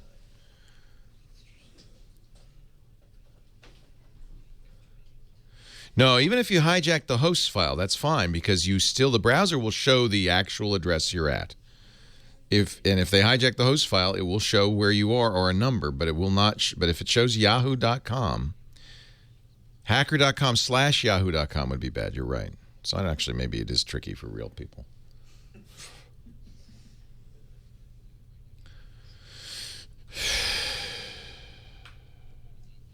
So Yahoo's testing this. Okay.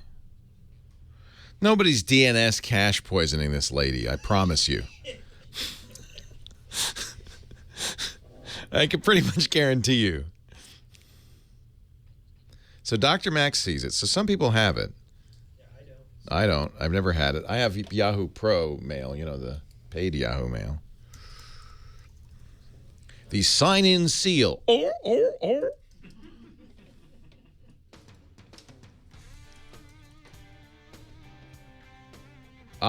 It asks, somebody's saying it asks for image verification if it sees malicious activity on the site. Huh.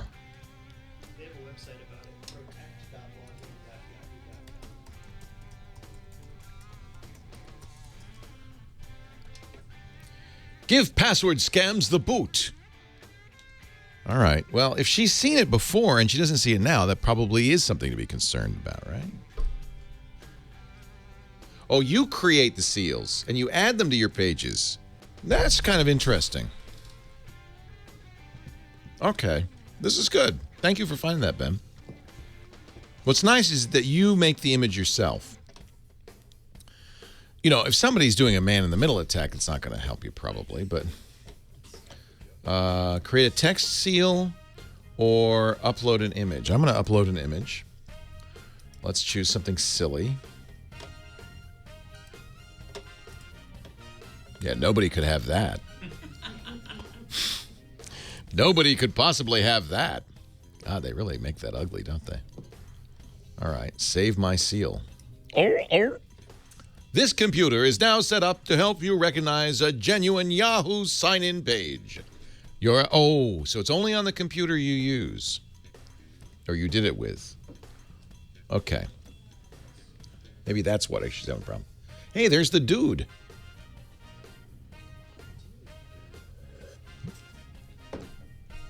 That's the dude, right? He's going, I need to write White Russian.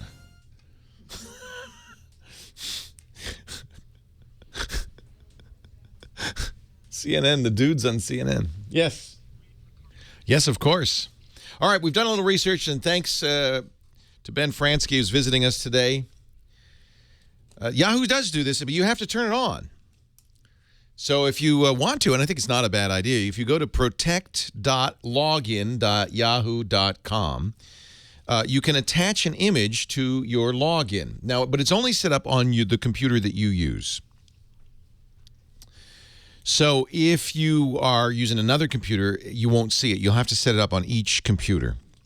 That's a little weird, but that's how they do it. You pick the image. So it's a little different than the thing banks do. You know, the banks offer you a picture and say, now, if you don't see this picture the next time you log in, it's not us. This is to prevent phishing scams.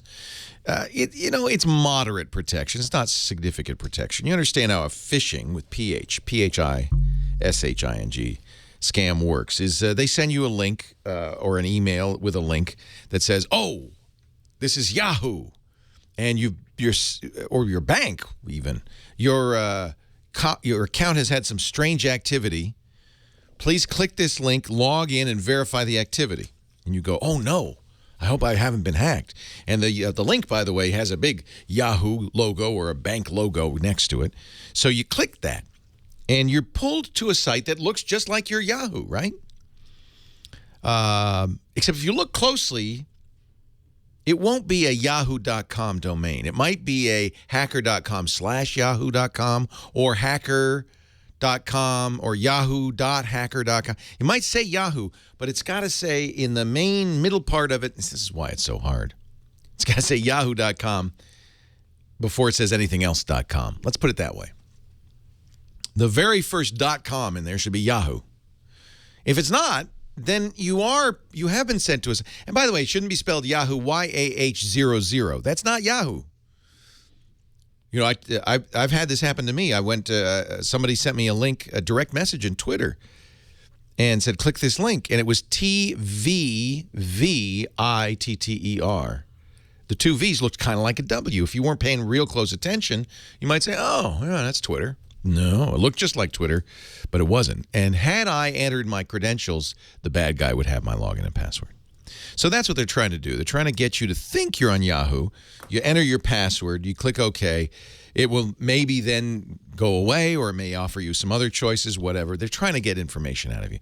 More serious if it's your bank than if it's Yahoo. It's the same idea. People, unfortunately, for some reason, people who have Yahoo mail accounts seem to get scammed much more often than other web-based mail accounts. I don't know why, but it seems very common. Maybe this is why Yahoo's done this. So in order to make this more difficult, if you put a image on your Yahoo login, put a picture of your grandkid or yourself, and you don't see that, you got an email from, quote, Yahoo, and you click the link, and it looked just like a Yahoo page, except that picture isn't there, then that might well be a phishing scam. And that's what Yahoo's trying to do, is let you know that you have a custom page that a bad guy won't really know about.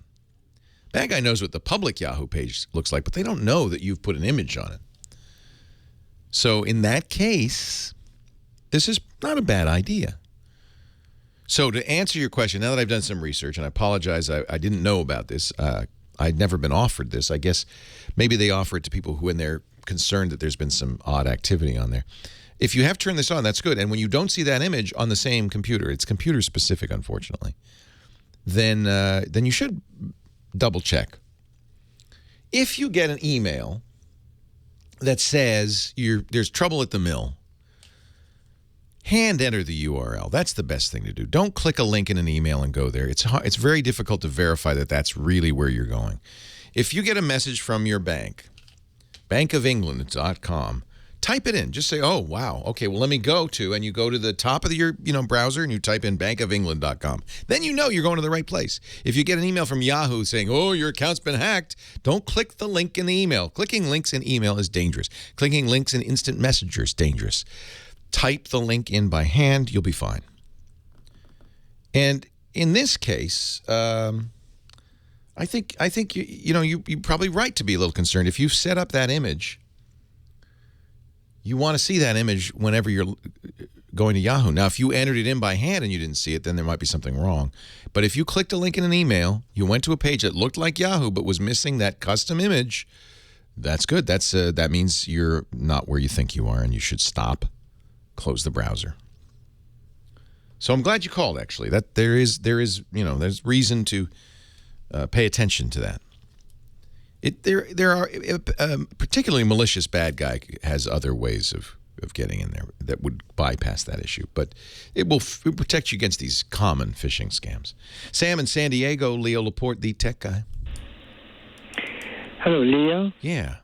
Thank you for taking my call. I have a couple of questions for you. We have a student who is moving to London, my son, for a period of 1 to 3 years. Wow, how exciting. Yeah, it is. He's really excited about that. And we are having an issue getting a cell phone and a laptop. And as far as the cell phone, I understand you need to get an unlock phone. Yeah, if he wants to use a SIM in England, go to O2 or Orange or someone and say, I want a phone with an English phone number. Best thing probably be wait till he gets there. But if you want to get something in the U.S., order an unlocked phone that has a SIM card. I get mine from an English company, actually, that has a U.S. branch called Expansys, EXPANSYS.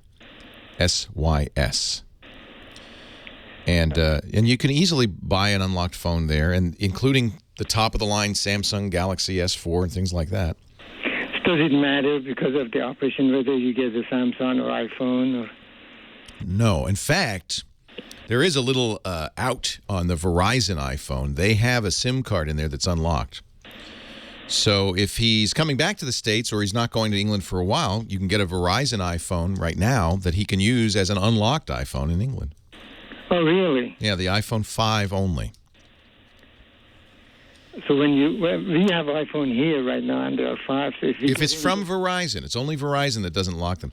Who's your carrier right now? Verizon. Okay, good. Then if you have an iPhone 5 from Verizon, you're golden. You take that to England, you unlock it, and you're good to go. If you have it from AT&T, you can go to AT&T. AT&T has said, we'll unlock any phone for any customer in good standing. You say, hey, you don't have to buy a new phone, in other words. We're going, if you have an iPhone 5 from AT&T or Verizon, we're going to England. Can you unlock this so we can use it in England? And AT&T say, fine. As long as you're in good standing. All right, let's what else can I do for, or is he gone? He's gone. Okay. I guess I answered the question. As for a laptop, it's not a big deal traveling with most laptops. If you buy a laptop before you buy a laptop, look at the power supply. Make sure that it will be dual voltage. That's the key. We're 110 in the U.S., 220 around most of the world. If it can handle 110 to 220 volts, then all you'll have to do is get an adapter for it. In case of an Apple laptop, you can go to the Apple store, you get a UK plug. Take off the plug that goes on the Apple and plug in the UK plug, and that's all you have to do. Nothing special. So laptops are pretty, because laptops are really sold internationally, almost all of them. I've never, in fact, seen one that is 110 only. Have a safe trip, and good luck. Hey, thank you for joining me. We're out of time. I can't believe it. Thanks to Heather Hammond for doing such a great job. Heather, save anybody important for next week. You betcha. Yeah, we don't want to lose anybody. If you are listening to the show and you said, what did Leo, he mentioned, what was that? Just go to the website, techguylabs.com. We've got it all there. James DeRuvo, thank you, James, has been writing this all down as I speak. And then Josh Windish in our office, he takes it, he massages it, he adds audio, he adds video. You can actually go on the website and go question by question, listen to the question, listen to my answer, read a synopsis of it. And then, and this is the most important thing, I'd love it if you did it, if you have some suggestions for perhaps an international traveler, a good cell phone service in the UK, things like that. Just go to the website and add your comments. It's very handy. We really appreciate it. Thank you for joining us, and I will be back here next week. I hope you will too. I'm Leo Laporte, the tech guy. Have a great geek week. Well, that's it for the Tech Guy Show for today. I'm Leo Laporte. Thank you so much for joining us. Don't forget, the Tech Guy is just the tip of the iceberg.